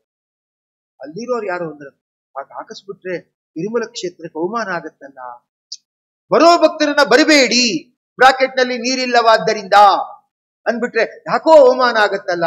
ತೀರ್ಥಕ್ಷೇತ್ರದ ಘನತೆ ಏನು? ಯಾಕೆ ಅಂದ್ರೆ ಅದನ್ನ ಹೇಳ್ತಾ ಇರ್ತಕ್ಕಂಥವರಾಗಿದ್ದಾರೆ, ಭೂ ವೈಕುಂಠ ಅಂತ ಹೇಳ್ತಕ್ಕಂಥವರಾಗ್ತಾ ಇದ್ದಾರೆ. ಅಂಥದ್ರಲ್ಲಿ ನೀರಿಲ್ಲ ಬರಬೇಡಿ ಅಂದ್ರೆ ಹೇಗೆ ಅಂತ ತಡೆ ಹಿಡಿದ್ರಂತೆ. ಇನ್ನು ತಡೆ ಹಿಡಿಯಕ್ಕಾಗಲ್ಲ ಅನ್ನುವಾಗ ಯಾರೊಬ್ಬರಂದ್ರಂತೆ, ಆಗಲ್ಲ ಅಂದ್ರೆ ಹೇಗೆ, ಶ್ರೀನಿವಾಸನ್ನೇ ಪ್ರಾರ್ಥನೆ ಮಾಡ್ಕೊಳ್ಳೋಣ, ವರುಣ ಯಾಗ ಮಾಡೋಣ ಅಂತ ಯಾರೋ ಸಜೆಸ್ಟ್ ಮಾಡಿದ್ರಂತೆ. ಆಯಿತು ಅಂದ್ಬಿಟ್ಟು ಆಡಳಿತ ಮಂಡಳಿಯವರು, ಆಗ PVRK ಪ್ರಸಾದ್ ಅವರು ಚೇರ್ಮನ್ ಆಗಿದ್ರು, ಎಲ್ಲ ಕಮಿಟಿ ಸದಸ್ಯರು ಹೋಗ್ಬಿಟ್ಟು ತುಂಬಾ ವಯೋವೃದ್ಧರಾದ ಒಬ್ಬ ಪುರೋಹಿತರಿಗೆ, ಅಂದ್ರೆ ಶ್ರೀನಿವಾಸನ ಪೂಜೆ ಮಾಡಿದ ಮಹಾನುಭಾವ, ಅವರ ಮನೆಗೆ ಹೋಗ್ತಾರೆ. ಮನೆಗೆ ಹೋಗ್ಬಿಟ್ಟು ಹೇಳ್ತಾರೆ, ಇಂಥ ಕಷ್ಟ ಸ್ಥಿತಿ ಬಂದ್ಬಿಟ್ಟಿದೆ, ನಿಮ್ ಕಾಲದಲ್ಲಿ ಇಂಥ ಕಷ್ಟ ಸ್ಥಿತಿ ಇರಲಿಲ್ಲ, ಆದ್ರೆ ಈಗ ತುಂಬಾ ಕಷ್ಟ ಸ್ಥಿತಿ ಇದೆ, ನೀರೇ ಇಲ್ಲ ಅಂದ್ರೆ ಭಕ್ತಾದಿಗಳಾದ್ರೂ ಪಾಪ ಏನ್ ಮಾಡ್ಬೇಕು? ಸ್ನಾನ ಮಾಡದೆ ಹಾಗೆ ದೇವರನ್ನ ನೋಡಕ್ ಬರ್ಬೇಕಾಗುತ್ತೆ, ಕಾಲ್ ತೊಳ್ಕೊಳ್ದೆ ಹಾಗೆ ದೇವರನ್ನ ನೋಡಕ್ ಬರ್ಬೇಕಾಗುತ್ತೆ, ದೇವಸ್ಥಾನದ ಪಾವಿತ್ರತೆನೂ ಹಾಳಾಗುತ್ತೆ. ಅದಕ್ಕೆ ನಿಮ್ಮನ್ನ ಕೇಳ್ಕೊಳ್ತಾ ಇದ್ದೀವಿ, ಅವರೊಂಥರ ಶತಾವಧಾನಿಗಳಿದ್ದಾರೆ, ನಿಮ್ಮನ್ನ ಕೇಳ್ಕೊಳ್ತಾ ಇದ್ದೀವಿ, ನಿಮ್ಮ ನೇತೃತ್ವದಲ್ಲಿ ವರುಣ ಯಾಗ ಆಗ್ಬೇಕು. ಅವ್ರ ಕಣ್ಣಲ್ಲಿ ನೀರು ತಂದ್ಕೊಂಡ್ಬಿಟ್ಟು, ನಾನು ಬದುಕಿರೋದೇ ಶ್ರೀನಿವಾಸನಿಂದ, ನನ್ನ ಜನ್ಮಾನೇ ಅನುಗ್ರಹ ಆಗಿರೋದು ಶ್ರೀನಿವಾಸನಿಂದ, ಆಯ್ತು ನನ್ನ ನೇತೃತ್ವದಲ್ಲಿ ನಾನು ಪ್ರಾಮಾಣಿಕವಾಗಿ ಮಾಡ್ತೀನಿ ಅಂತ ಹೇಳ್ಬಿಟ್ಟು ಮಾತು ಕೊಟ್ಟು ವರುಣ ಯಾಗ ಮಾಡೋದು ಅಂತ. ಅದಕ್ಕೆ ತುಂಬಾ ವೈಡ್ ಪಬ್ಲಿಸಿಟಿ ಕೊಟ್ಟು, ಬೆಟ್ಟದ ಮೇಲೆ ವರುಣ ಯಾಗ ಅಂತೇಳಿ ಮಂಟಪ ಮಾಡಿ ಬ್ಯಾನರ್ ಹಾಕಿ ಎಲ್ಲ ಮಾಡಿದ್ರು. ಇನ್ನೇನು ವರುಣ ಯಾಗ ಆರಂಭ ಆಗಬೇಕು, ಅಷ್ಟೊತ್ತಿಗೆ ಏನಾಗ್ಬಿಟ್ಟಿದೆ, ಆ ಪ್ರಧಾನ ಶತಾವಧಾನಿಗಳಿದ್ರಲ್ಲ ಯಾಜಕರು, ಅವರ ತಮ್ಮ ಸತ್ತೋಗ್ಬಿಟ್ಟು ಏನ್ ಮಾಡ್ಬೇಕು ಅಂದ್ರೆ ಬ್ರಾಹ್ಮಣರಾಗಿ ಉಳಿಬೇಕು ಅನ್ಲಿಕ್ಕೆ ನಾನು ಹೇಳಿದ್ದೆ. ಅವ್ರ ಹತ್ರ ಬಂದು ನಾಳೆ ದಿವಸ ಯಾಗ ಆಗ್ಲಿ ಅಂದ್ರೆ ಅವ್ರು ಸತ್ಯನೇ ಹೇಳ್ಬಿಟ್ಟು, ಇಲ್ಲ ನನ್ನ ನೇತೃತ್ವದಲ್ಲಿ ನಡೆಯಕ್ ಸಾಧ್ಯ ಇಲ್ಲ, ಯಾಕಂದ್ರೆ ನನಗ್ ಮೈಲಿಗೆ ಬಂದಿದೆ, ನಾನ್ ಹೇಗೆ ಯಾಗ ಮಂಟಪಕ್ಕೆ ಬಂದೆ, ಬರಕ್ಕಾಗಲ್ಲ, ಶ್ರೀನಿವಾಸ ಒಪ್ಪಲ್ಲ, ಅದರಿಂದ ನಾನು ಬರಕ್ಕಾಗಲ್ಲ. ಅದ್ ನಂಗೆ ಮೊದಲು ತಿಳಿದಿಲ್ಲ, ಇವಾಗ ತಿಳಿದಿದೆ. ಹಾಗಾದ್ರೆ ಏನ್ ಮಾಡ್ಬೇಕು ಅಂತ ಅವ್ರು ಕೇಳಿದ್ದಾರೆ. ನಾನು ಬಿಟ್ಬಿಟ್ಟು ಬೇರೆಯವ್ರನ್ನ ಕೂರಿಸ್ಬಿಡಿ, ಅವ್ರ ಕೈಲಿ ಮಾಡಿಸಿ, ನಾನು ಬರಕ್ಕಾಗಲ್ಲ, ಕ್ಷಮಿಸಿ ಅಂತ ಹೇಳಿದ್ದಾರೆ. ಅವ್ರು ಪಾಪ ಹೋಗಿದ್ರಲ್ಲ PVRK ಪ್ರಸಾದ್, ಅವ್ರು ಹೇಳಿದ್ರು, ನೀವು ಶ್ರೀನಿವಾಸನ್ ಭಕ್ತರು, ನಿಮ್ಮನ್ನ ಮುಂದಿಟ್ಕೊಂಡು ಮಾಡ್ತೀವಿ ಅಂತ ಶ್ರೀನಿವಾಸನ ಸನ್ನಿಧಿಯಲ್ಲಿ ಸಂಕಲ್ಪ ಮಾಡ್ಬಿಟ್ಟು, ಈಗ ಆ ಪುರೋಹಿತರಲ್ಲದೆ ಇದ್ರೆ ಇನ್ನೊಬ್ರು ಅದೇನ್ ಮಹಾ ಅಂದ್ಬಿಟ್ಟು ನಿಮ್ಮನ್ನ ಬಿಟ್ಟು ಮಾಡಿದ್ರೆ ಯಾಕೋ ಶ್ರೀನಿವಾಸ ಮೆಚ್ಚಲ್ಲ ಅಂತ ಕಾಣುತ್ತೆ, ಮೈಲಿಗೆ ಕಳೀಲಿ ಆಮೇಲೆ ಮಾಡೋಣ ಅಂತ. ಅದು ಎಂಥ ಗೌರವ ಇರುತ್ತೆ, ಶ್ರೀನಿವಾಸನ ದೇವಸ್ಥಾನದ ಗೌರವ ಇರುತ್ತೆ. ಆ ಛತ್ರ ಗಿತ್ರ ಎಲ್ಲ ಹಿಡ್ಕೊಂಡು ಬಂದಿರ್ತಾರೆ, ಆನೆ ಮೊದಲಾದವುಗಳೆಲ್ಲ ಅವ್ರಿಗೆ ಸ್ವಾಗತ ಬೀರುತ್ತೆ. ಅಂತ ದೊಡ್ಡ ಲೋಕ ಪ್ರತಿಷ್ಠೆ ಇರುವಾಗ ಸತ್ಯ ಹೇಳ್ಬಿಟ್ಟಿದ್ದಾರೆ. ಇಲ್ಲ ನಾನು ಮಾಡಿದ್ರೆ ವೇದ ಮಂತ್ರ ಹೇಳಕ್ ಬರಲ್ಲ, ಮೈಲಿಗೆಯಲ್ಲಿ ಹೇಗ್ ಬರುತ್ತೆ ಅಂತ ಹೇಳ್ಬಿಟ್ಟಿದ್ದಾರೆ. ಆಮೇಲೆ ಅನಿವಾರ್ಯ ಕಾರಣದಿಂದ 15 ದಿವಸ ಮುಂದೂಡಲಾಗಿದೆ ಅಂತ ಹೇಳಿದ್ದಾರೆ. ನೀರಿಲ್ಲದೆ ಬದುಕೋದು ಎಷ್ಟು ಕಷ್ಟ, 15 ದಿವಸ ಮುಂದೂಡಲಾಗಿದೆ ಅಂತ ಹೇಳಿದ್ದಾರೆ. 15 ದಿವಸ ಆದ್ಮೇಲೆ ಮತ್ತೆ ಮಾಡೋಣ, ಅವ್ರು ಆಯ್ತು ಅಂದಿದ್ದಾರೆ. 15 ದಿವಸ ಆದ್ಮೇಲೆ ಮತ್ತೆ ಮೈಲಿಗೆ ಬಂದಿದೆ, ಇನ್ಯಾರೊಬ್ರು ಹೊಟ್ಟೋಗಿದ್ದಾರೆ. ನನ್ನ ದರಿದ್ರ, ನನ್ನ ಹಣೆ ಬರಾನೇ ಸರಿ ಇಲ್ಲ ಅಂತ ಬೈಕೋಬೇಕಾಗಿತ್ತು. ಅವರಂದ್ರು, ಕರೆದು ಬಿಟ್ಟು ಹೇಳಿದ್ದಾರೆ, ನನ್ನ ಕೈಲಿ ಮಾಡಿಸ್ಕೊಳ್ಳೋ ಶ್ರೀನಿವಾಸನ ಸಂಕಲ್ಪ ಇಲ್ಲ ಅಂತ ಕಾಣುತ್ತೆ, ಬೇರೆಯವ್ರ ಕೈಲೇ ಮಾಡಿಸ್ಕೋಬೇಕು ಅಂತಿದೆ ಅಂತ ಕಾಣುತ್ತೆ. ನಾ ಸತ್ಯ ಹೇಳ್ತಾ ಇದ್ದೀನಿ, ನಾನು ಬರಲ್ಲ, ನಾನೇ ಶ್ರೀನಿವಾಸನ್ ಕೇಳ್ಕೊಳ್ತೀನಿ, ಬೇರೆಯವ್ರ ಮೂಲಕ ನಿಂತು ಮಾಡಿಸು ಅಂತ ಕೇಳ್ಕೊಳ್ತೀನಿ. ಆದ್ರಿಂದ ನೀವಿನ್ನೊಂದ್ ಸತಿ ನನ್ನ ಹತ್ರ ಬರಬೇಡಿ, ಯಾಕಂದ್ರೆ ಮೈಲಿಗೆ ಬಂದಿದೆ, ನಾ ಏನ್ ಮಾಡ್ಲಿ ಅಂತ ಹೇಳಿದ್ದಾರೆ. ಅವ್ರಿಗೆ ಏನ್ ಮಾಡ್ಬೇಕು ಗೊತ್ತಾಗಿಲ್ಲ. ಅಂದ್ರೆ ಈಗಿನ ಕಾಲದ ಆಧುನಿಕ ರಾಜಪುರೋಹಿತರಲ್ಲ, ಆಗಿನ ಕಾಲದ ಆಧುನಿಕ ರಾಜಪುರೋಹಿತರು. ಅಂದ್ರೆ ಸ್ವಾರಸ್ಯ ಅಂದ್ರೆ ಅವ್ರು ತಮ್ಮ ಕೈಯಲ್ಲಿ ಏನು ಇಟ್ಕೊಂಡಿರಲ್ಲ, 10 ಮನೆಗಳಾಗ್ಲಿ ಇದಾಗ್ಲಿ ಏನು ಇಟ್ಕೊಂಡಿರಲ್ಲ, ಒಂದು ಶ್ರೀನಿವಾಸನ ಉತ್ಸವ ಮಾಡಿ ಗೌರವವಾಗಿ ಬದುಕಿರ್ತಾರೆ. ಅದು ನೋಡ್ಬಿಟ್ಟು ಅವರಂದ್ರು, ನಿಮ್ ಬಗ್ಗೆ ನಮಗ್ ಗೌರವ ಯಾರ್ಯಾರೋ ತಂದ್ಕೊಟ್ಟಿರೋದಲ್ಲ, ಶ್ರೀನಿವಾಸ ತಂದ್ಕೊಟ್ಟಿರೋದು, ಇನ್ನೊಂದ್ ಸತಿ ಮುಂದಕ್ಕೆ ಹಾಕೋಣ ಬಿಡಿ. ಮತ್ತೊಂದ್ ಸತಿ ಮುಂದಕ್ಕೆ ಹಾಕಿದ್ರು. ಅವ್ರು ಶ್ರೀನಿವಾಸನ ಕೇಳ್ತಿದ್ರಂತೆ, ಮೈಲಿಗೆ ತರಿಸ್ಬೇಡ, ನನಗೆ ಕೆಟ್ಟ ಹೆಸರು ತರಬೇಡ, ನಾ ಸುಳ್ಳು ಹೇಳ್ತಾ ಇದ್ದೀನಿ ಅಂತ ಜನ ಅನ್ಕೊಂಡ್ಬಿಟ್ರೆ ಕಷ್ಟ ಅಂತ. 3ನೇ ಸಾತಿ ಅವರ ನೇತೃತ್ವದಲ್ಲೇ ವರುಣ ಯಾಗ ಆಯ್ತು. ಮಳೆ ಬರ್ಲಿಲ್ಲ, ಏನ್ ಪ್ರಯೋಜನ ಅಲ್ವಾ? ಹರಿವಂಶ ಪ್ರವಚನ ಚೆನ್ನಾಗಾಯ್ತು, ಆಚಾರ ಗ್ರ್ಯಾಂಡ್ ಆಗಿ ನಡೆಸ್ಕೊಟ್ರು, ಆದ್ರೆ ನಮ್ ಸೊಸೆ ಗರ್ಭಿಣಿನೇ ಆಗ್ಲಿಲ್ಲ ಅಂದ್ರೆ ಇವ್ರು ಹರಿವಂಶ ಕೇಳಿ ಏನಾಯ್ತು? ಮಳೆ ಬರ್ಲಿಲ್ಲ. ಎಲ್ರು ಹೋಗೋರು ಹೇಳಂತೆ, ನಿಮ್ ನೇತೃತ್ವದಲ್ಲೇ ಆಯ್ತು, ಮಳೆ ಬರ್ಲಿಲ್ಲ. ಅವ್ರಂದ್ರ, ನನ್ನ ನೇತೃತ್ವದಲ್ಲಿ ಆಗ್ಬೇಕು, ಶ್ರೀನಿವಾಸ ಸಂಕಲ್ಪ ಇದೆ, ಆಗಿದೆ, ಮಳೆ ತರೋದು ಬಿಡೋದು ಅವನಿಗೆ ಸೇರಿದ್ದು. 1 ವಾರ ಆದ್ಮೇಲೆ ದೇವಸ್ಥಾನದ ಒಳಗಡೆ ಯಾರು ಇಲ್ಲ, ಭಗವಂತನ ಮಲಗಿಸಿ ಎಲ್ಲರೂ ಹೊರಗಡೆ ಹೋಗಿದ್ದಾರೆ. ಎಲ್ಲಾ ಗಂಟೆಗಳು ಡಬ ಹೊಡ್ಕೊಂಡಿದ್ರು. ಸೆಕ್ಯೂರಿಟಿ ಅವರೆಲ್ಲ ಗಾಬರಿ ಆಗ್ಬಿಟ್ಟು ದೇವಸ್ಥಾನ ಸುತ್ತ ನಿಂತ್ಕೊಂಡ್ಬಿಟ್ಟಿದ್ದಾರೆ. ಯಾಕಂದ್ರೆ ಲಾಕ್ ಆದ್ಮೇಲೆ ಒಳಗಡೆ ಗಂಟೆ ಹೊಡೆದಿದೆ ಅಂದ್ರೆ ಏನೇನೇನೇನೋ ಆದ್ರೂ ಇರ್ಬೋದು, ದೇವಸ್ಥಾನ ಛಿದ್ರಗೊಳಿಸಕ್ಕೂ ವ್ಯವಸ್ಥೆ ಇರ್ಬೋದು. ಸುತ್ತಲೂ ನಿಂತ್ಕೊಂಡ್ಬಿಟ್ಟಿದ್ದಾರೆ. ತೆಗೆಯೋ ಹಾಗಿಲ್ಲ. ಅಲ್ಲಿ ನಿಯಮಗಳೆಲ್ಲ ಎಷ್ಟು ಸ್ಟ್ರಿಕ್ಟ್ ಇದೆ ಅಂದ್ರೆ 3 ಗಂಟೆ ಅಂದ್ರೆ 3 ಗಂಟೆಗೆ ತೆಗಿಬೇಕು, 2:55 ತೆಗೆಯೋ ಹಾಗಿಲ್ಲ. ಆ 3 ಗಂಟೆಗೆ ಒಬ್ಬ ಹಾಲು ಕರೆಯೋನು ಇರ್ತಾನೆ, ಅವನ್ ಜೊತೆಗೆ ಬಂದಿರ್ಬೇಕು, ಪ್ರಧಾನ ಅರ್ಚಕರು ಜೊತೆಗಿರ್ಬೇಕು, ಮತ್ತೆ ಇನ್ನೊಬ್ರು ಇರ್ತಾರೆ, 3 ಜನರ ಸನ್ನಿಧಿಲಿ ತೆಗಿಬೇಕು. ಎಷ್ಟೇ ಅರ್ಜೆಂಟ್ ಆದ್ರೂ 2:15 ತೆಗೆಯೋ ಹಾಗಿಲ್ಲ. 3 ಗಂಟೆಗೆ ತೆಗೆದು ಫುಲ್ ಹುಡುಕಿದ್ದಾರೆ. ಅವನು ಸೇರ್ಕೊಂಡ್ಬಿಟ್ಟಿದ್ದಾನೆ ಅಂತ ಕಾಣುತ್ತೆ, ಬೀಗ ಹಾಕಕ್ಕಿಂತ ಮೊದಲು ಅವನೇ ಗಂಟೆ ಹೊಡೆದಿದ್ದಾನೆ ಅಂತ ಫುಲ್ ಹುಡುಕಿದ್ದಾರೆ. ಗಂಟೆ ಹೊಡೆದವನು ಸಿಕ್ಕಿಲ್ಲ. ಅದಾದ್ಮೇಲೆ ಬೆಳಿಗ್ಗೆ 4:15 ಒಂದು ಮಳೆ ಬಂದಿದೆ. ಆಕಾಶ ಗಂಗೆ, ಸ್ವಾಮಿ ಪುಷ್ಕರಣಿ ಎಲ್ಲ ತುಂಬಿ ಹರಿದು ಬಿಟ್ಟು ಏನಂದ್ರೆ ಇವ್ರ ಕಡೆಗೆ ಪತ್ರಿಕೆಗೆ ತುಂಬಾ ಮಳೆ ಇರುವುದರಿಂದ ಜಾಗರೂಕರಾಗಿ ಭಕ್ತರು ಬರಬೇಕಾಗಿ ಸೂಚನೆ ಅಂತ ಸೂಚನೆ ಹೊರಡು. ಅಂದ್ರೆ ಬ್ರಾಹ್ಮಣರಾಗೇ ಇದ್ರೆ, ಆಸೆಗೊಳಗಾಗದೆ ಇದ್ರೆ ಅವ್ರ ಬಾಯಲ್ಲಿ ಬಂದಿದ್ದೆಲ್ಲ ನೆರವೇರು. ಕ್ಷತ್ರಿಯರಾಗೇ ಇದ್ದು ಬಿಟ್ರೆ, ಅಂದ್ರೆ ಶತ್ರು ಸಂಹಾರ ಮಾಡಿಕೊಂಡು ಅವರು ಇದು ಮಾಡ್ತಾ ಇದ್ರೆ ಅವರಿಗೆ ಒಳ್ಳೆ ಇಂದ್ರನ ಸ್ಥಾನ ಸಿಗುತ್ತೆ. ಅಂದ್ರೆ ಇಂದ್ರ ಲೋಕದಲ್ಲಿ ಸ್ಥಾನ ಸಿಗುತ್ತೆ. ಯಾಕಂದ್ರೆ ಪ್ರಾಣಾನೇ ಬಲಿ ಕೊಟ್ಟು ದೇಶವನ್ನ ರಕ್ಷಣೆ ಮಾಡಿರ್ತಾರೆ. ಅವರಿಗೆ ಇಂದ್ರ ಲೋಕದಲ್ಲಿ ಸ್ಥಾನ ಇರತಕ್ಕಂಥದ್ದಾಗಿದೆ. ವೈಶ್ಯರು ಅದೇ ರೀತಿಯಾಗಿ ಬದುಕ್ತಾ ಇರತಕ್ಕಂಥವರಾಗಿದ್ರೆ ಹೇಳ್ತಾ ಇದ್ದಾರೆ, ಅವರಿಗೆ ಅಂದ್ರೆ ಮರುದ್ಗಣಗಳ ಲೋಕದಲ್ಲಿ ಸ್ಥಾನ ಇದೆ. ಅಂದ್ರೆ ಪ್ರಾಮಾಣಿಕವಾಗಿ ವ್ಯಾಪಾರ ಮಾಡ್ತಾ ಸ್ವಲ್ಪ ಲಾಭ ಇಟ್ಕೊಂಡು ಎಲ್ರಿಗೂ ಒಳ್ಳೇದಾಗ್ಲಿ ಅಂತ ಮಾಡ್ತಾ ಇರ್ತಕ್ಕಂಥದ್ದಾಗಿದ್ರೆ ಅದೂ ಜಗತ್ತಿಗೆ ಶ್ರೇಷ್ಠವಾಗಬೇಕು ಅಲ್ವಾ. ರಾಜರೆಲ್ಲ ರಕ್ಷಣೆ ಮಾಡ್ತಾರೆ, ಮನೆಗೆ ಪದಾರ್ಥಗಳೇ ಇಲ್ಲ, ಅಂಗಡಿಲಿ ಪದಾರ್ಥಗಳೇ ಸಿಗ್ತಾ ಇಲ್ಲ ಅಂದ್ರೆ ಏನ್ ಮಾಡೋದು? ಅದಕ್ಕೆ ಮರುದ್ಗಣ ದೇವತೆಗಳ ಲೋಕದಲ್ಲಿ ಸ್ಥಾನ ಇರತಕ್ಕಂಥದ್ದಾಗತ್ತೆ. ಶೂದ್ರರು ಹೇಳೋದು, ನಾನೊಂಚೂರು ಕಮ್ಮಿ ಮಾಡ್ಕೊಳ್ಳಲ್ಲ ಹೂವು, ಆದ್ರೆ ರಾಘವೇಂದ್ರ ಸ್ವಾಮಿಗಳು ಮಾತ್ರ ಗುರುವಾರ ನಾನೇ ಫ್ರೀಯಾಗಿ ಹೂ ಕೊಡ್ತೀನಿ ಅಂತಾನೆ. ರಾಯರು ಮಠದ ಮುಂದೆ ಹೂ ಮಾರ್ತಾ ಇರ್ತಾರೆ. ಹೌದು, ಅಂದ್ರೆ ಅವ್ರ ಪಾಲಿನ ಧರ್ಮ ಅದು ಏನುಂಟೋ ಅದನ್ನ ಮಾಡ್ತಾ ಇರ್ತಕ್ಕಂಥವ್ರಾಗ್ತಾರೆ. ಆ ತರ ಇರುವವರಿಗೆ ಹೇಳ್ತಾರೆ ಗಾಂಧರ್ವ ಪದ ಅನ್ನೋ ಸದ್ಗತಿ ಆಗ್ತಾ ಇರತಕ್ಕಂಥದ್ದಾಗುತ್ತದೆ. ಅದರಿಂದ ಎಲ್ಲರೂ ಸ್ವಲ್ಪ ಆಸೆ ಇರಲಿ, ಆದ್ರೆ ಅತಿ ಆಸೆಗೆ ಒಳಗಾಗದಂತೆ ಯಾರ್ಯಾರು ಅವ್ರವ್ರ ಧರ್ಮ ಮಾಡ್ತಾರೋ ಅವ್ರವ್ರಿಗೆ ಆ ಲೋಕಗಳು ಇರ್ತಕ್ಕಂಥದ್ದಾಗುತ್ತದೆ ಅಂತ ಹೇಳಿ ಅದನ್ನ ಇಲ್ಲಿ ಹೇಳ್ತಾ ಇರ್ತಕ್ಕಂಥವ್ರಾಗಿದ್ದಾರೆ. ಹೀಗೆ ಏನಂದ್ರೆ ಅದನ್ನ ತಿಳಿಸ್ತಾ ಇರ್ತಕ್ಕಂಥವ್ರಾಗಿದ್ದಾರೆ. ಅದನ್ನ ತಿಳಿಸ್ತಾ ಮುಂದೆ ಅನೇಕ ಇದನ್ನ ಹೇಳ್ತಕ್ಕಂಥವ್ರಾಗಿದ್ದಾರೆ. ಏನಂದ್ರೆ ದಕ್ಷ ಪ್ರಜಾಪತಿ ಅವನ ಪತ್ನಿಯಾದ ಪ್ರಸೂತಿಯಲ್ಲಿ 24 ಮಂದಿ ಕನ್ಯೆಯರನ್ನ ಪಡೀತಾ ಇರ್ತಕ್ಕಂಥವನಾಗಿದ್ದಾರೆ. ಅವರ ಹೆಸರುಗಳನ್ನೆಲ್ಲ ಭಾಗವತದಲ್ಲೂ ಹೇಳಿದ್ದಾರೆ, ಇಲ್ಲೂ ತಿಳಿಸ್ತಾ ಇರ್ತಕ್ಕಂಥವರಾಗಿದ್ದಾರೆ. ಇಲ್ಲಿ ಜೊತೆಗೆ ಏನಂತ ಹೇಳಿದ್ರೆ ಯಾವ ಮಕ್ಕಳನ್ನ ಪಡೆದರು ಅಂತ ಹೇಳ್ತಾರೆ. ಒಬ್ಬ ಮನುಷ್ಯ ದಕ್ಷನಾಗಿದ್ದಾನೆ ಅಂತ ಗೊತ್ತಾಗಬೇಕಾದ್ರೆ ಏನಿರ್ಬೇಕು ಅವನಿಗೆ? ಯಾವುದೋ ಒಂದು ಕೆಲಸ ಮಾಡ್ತಾನೆ, ದಕ್ಷನಾಗಿದ್ದಾನೆ ಅಂತ ಗೊತ್ತಾಗ್ಬೇಕಾದ್ರೆ ಅವನಲ್ಲಿ ಏನಿರ್ಬೇಕು ಅಂದ್ರೆ ಶ್ರದ್ಧೆ ಇರ್ಬೇಕು ಅಲ್ವಾ. ಯಾರೋ ಒಬ್ರು ಪರ್ಯಾಯ ಸ್ವಾಮಿಗಳು ದೊಡ್ಡ ಪುರೋಹಿತರನ್ನ ಕರೆದಿದ್ದಾರೆ. ಯಾವುದೋ ಒಂದು ಯಾರೋ ಹೋಮ ಮಾಡಿಸ್ಬೇಕು ಕೃಷ್ಣನ ದೇವಸ್ಥಾನದಲ್ಲಿ ಅಂತ ಹೇಳಿದ್ದಾರೆ. ಸ್ವಾಮಿಗಳಿಗೂ ತುಂಬಾ ಖುಷಿಯಾಗಿದೆ. ನಮ್ ಕಡೆ ಅವನು ಇದ್ದಾನೆ, ಅವನಿಗೆ ನಾ ಕರಿತಾ ಇದ್ದೀನಿ ಅಂತ ಹೇಳು, ಅವನೇ ನಾಳೆ ಹೋಮ ಮಾಡಿಸ್ಲಿ ಅಂತ ಹೇಳಿದ್ದಾರೆ. ಅವ್ರು ಓಡ್ ಹೋಗಿ ಏನಂದ್ರೆ ಅವ್ನು ಕರೆದಿದ್ದಾರೆ. ಸ್ವಾಮಿಗಳು ಕರಿತಾ ಇದ್ದಾರೆ, ಅರ್ಜೆಂಟ್ ಬರ್ಬೇಕಂತೆ, ಅದೇನು ನಾಳೆ ಹೋಮ ಆಗ್ಬೇಕಂತೆ, ಅದಕ್ಕೆ ನಿರ್ದೇಶನ ಕೊಡ್ಬೇಕಂತೆ ಅಂತ. ಓಡ್ಕೊಂಡು ಹೋಗ್ಬೇಕೋ ಬೇಡ? ಅವ್ರು ವಯಸ್ಸಾದವ್ರು ಹೇಳಿದ್ದಾರೆ, ನಾ ಸಂಧ್ಯಾವನ್ನೇ ಮಾಡ್ತಾ ಇದ್ದೀನಿ, 3/4 ಗಂಟೆ ಬಿಟ್ಕೊಂಡು ಬರ್ತೀನಿ ಅಂತ ಹೇಳು ಅಂತ ಹೇಳಿದ್ದಾರೆ. ಅಂತ ಹೇಳಿದ್ರೆ ಸ್ವಾಮಿಗಳಿಗೆ ಅವ್ರ ಸ್ಥಾನಕ್ಕೆ ಅವಮಾನನೇ. ನಾನು ಕರಿತಾ ಇದ್ದೀನಿ ಅಂದ್ರೆ ಅವ್ರಿಗೆ ನಾನ್ ದೊಡ್ಡ, ಅವ್ನು ಮಾಡೋ ಸಂಧ್ಯಾವನ್ನೇ ದೊಡ್ಡ, ಅವ್ನು ಆಮೇಲೆ ಸಂಧ್ಯಾವನ್ನೇ ಮಾಡ್ಬೋದಲ್ಲ ಅಂತ ಅವ್ರು ಹೇಳಿದ್ದಾರೆ. ನಾನು ಯಾವತ್ತೂ ಅಷ್ಟೇ ಸಂಧ್ಯಾ ಕಾಲದಲ್ಲೇ ಸಂಧ್ಯಾವನ್ನೇ ಮಾಡೋದು, ಅದನ್ನು ಮೀರ್ಬಿಟ್ಟು ಮಾರೋನಲ್ಲ, ಆದ್ರಿಂದ ನಾನು ಸಂಧ್ಯಾವನ್ನೇ ಮುಗಿಸ್ಕೊಂಡು ಬರ್ತೀನಿ ಅಂತ ಹೇಳು ಅಂತ ಹೇಳಿದ್ದಾರೆ.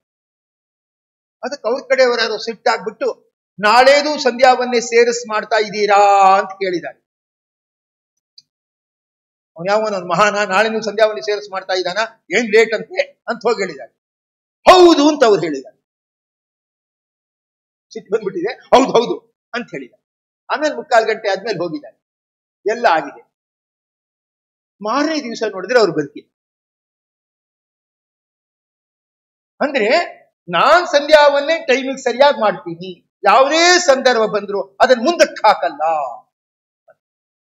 ಅವನ ಸಂಧ್ಯಾದಿ ಕರ್ಮಗಳನ್ನು ಲೋಪ ಮಾಡ್ಲಿಲ್ಲ ಅಂತ ಆಗ್ಬಿಟ್ರೆ ಅಷ್ಟಕ್ಕೆ ದೇವತೆಗಳನ್ನು ಗ್ರಹ ಮಾಡ್ತಾರೆ. ಕಡೆಗೆ ಸ್ವಾಮಿಗಳು ಆ ಶ್ರದ್ಧಾಂಜಲಿ ಅಂತ ಅರ್ಪಿಸ್ತಾರಲ್ಲ, ಒಂದು 15 ದಿವಸ ಆದ್ಮೇಲೆ ಅರ್ಪಿಸ್ತಾರಲ್ಲ, ಅದರಲ್ಲಿ ಈ ಘಟನೆ ಹೇಳುದು. ಹೀಗೀಗ ಆಯ್ತು, ಆಗ ಸಿಟ್ಟು ಬಂದಿತ್ತು. ಮಾರನೇ ದಿವಸದ ಕತೆ ಕೇಳಿದಾಗ ಮೋಸ್ಟ್ಲಿ ನೆಕ್ಸ್ಟ್ ಡೇಗೂ ಸಂಧ್ಯಾವನ್ನೇ ಮಾಡಿರ್ಬೋದು ಅವರು. ಅಂದ್ರೆ ಅದೇನ್ ಪರವಾಗಿಲ್ಲ ಬಿಡು, 8 ಗಂಟೆಗೆ ಮಾಡಿದ್ರಾಯ್ತು, ಅಯ್ಯೋ ಮಾಡದೇ ಇದ್ರು ಪರವಾಗಿಲ್ಲ ಬಿಡು ಅಂದ್ಬಿಟ್ರೆ ಅವನಿಗೆ ಶ್ರದ್ಧೆ ಇಲ್ಲ ಅಂತಾನೆ ಅಭಿಪ್ರಾಯ. ಅದಕ್ಕೆ ಏನಂದ್ರೆ ಶ್ರದ್ಧಾದೇವಿ ಏನನ್ನ ಮಗನನ್ನಾಗಿ ಪಡೆದಿದ್ದಾಳಂದ್ರೆ ಕಾಮನನ್ನ ಮಗನನ್ನಾಗಿ ಪಡೆದಿದ್ದಾಳೆ. ಅಂದ್ರೆ ನಿಮಗೆ ಶ್ರದ್ಧೆ ಇದೆ ಅಂದ್ರೆ ಆಸೆ ಇದೆ. ನನಗೇನ್ ಅಂತ ಏನ್ ದೇವ್ರ ಪೂಜೆ ಮಾಡ್ಲೇಬೇಕು ಅಂತೇನಿಲ್ಲ, ಆದ್ರೆ ಮಾಡೋದು ಅಂತ ಇಟ್ಕೊಂಡಿದ್ದೀನಿ ಅಷ್ಟೇ. ಅಂದ್ರೆ ಅವನಿಗೆ ಶ್ರದ್ಧೆ ಇಲ್ಲ. ಎಲ್ಲಿ ಶ್ರದ್ಧೆ ಇರುತ್ತೋ ಅಲ್ಲಿ ಕಾಮ ಅಂದ್ರೆ ಒಳ್ಳೆ ಉತ್ಸಾಹ ಏನಿದೆ ಆ ಉತ್ಸಾಹ ಇರ್ತಕ್ಕಂಥದ್ದಾಗುತ್ತದೆ. ಎಷ್ಟೋ ಸತಿ ತೀರ್ಥಕ್ಷೇತ್ರಕ್ಕೆ ಅಂತ ನಾವು ಯಾರನ್ನ ಕರ್ಕೊಂಡು ಹೋಗ್ತಾ ಇರುವಾಗ ಅವ್ರು ವಿಲ ಒದ್ದಾಡ್ತಿರ್ತಾರೆ. ಏನ್ರಿ ವಿಲ ಒದ್ದಾಡ್ತಿದ್ದೀರಾ ಅಂದ್ರೆ, ಅಯ್ಯೋ 5:15 ಮನೇಲಿದ್ರೆ ಕಾರ್ತಿಕ ಸ್ನಾನ ಮಾಡ್ತಾ ಇದ್ವು, 6 ಗಂಟೆ ಆಗ್ಬಿಟ್ಟಿದೆ, ಇನ್ನೂ ಇಳಿದಿಲ್ವಲ್ಲ, ಅಯ್ಯೋ ಲೇಟ್ ಆಗ್ಬಿಡುತ್ತಲ್ಲ ಕಾರ್ತಿಕ ಸ್ನಾನ ಅಂತ ವಿಲ ಒದ್ದಾಡ್ತಿರ್ತಾರೆ. ಅದೇ ಶ್ರದ್ಧೆ ಅಲ್ವಾ? ಶ್ರದ್ಧೆ ಇದ್ದು ಬಿಟ್ರೆ ಮನುಷ್ಯನಿಗೆ ಜೀವನದಲ್ಲಿ ಏನಾಗತ್ತಂದ್ರೆ ಒಳ್ಳೆ ಉತ್ಸಾಹವನ್ನ ಪಡೀತಾ ಇರ್ತಕ್ಕಂಥದ್ದಾಗತ್ತೆ. ಶ್ರದ್ಧೆಯ ಮಗನೇ ಉತ್ಸಾಹ. ಇನ್ನೊಬ್ಬಳು ಪ್ರಜಾಪತಿಯ ಮಗಳು ಲಕ್ಷ್ಮಿ ಅಂತ ಹೇಳಿ, ಅವಳ ಮಗನೇ ದರ್ಪ.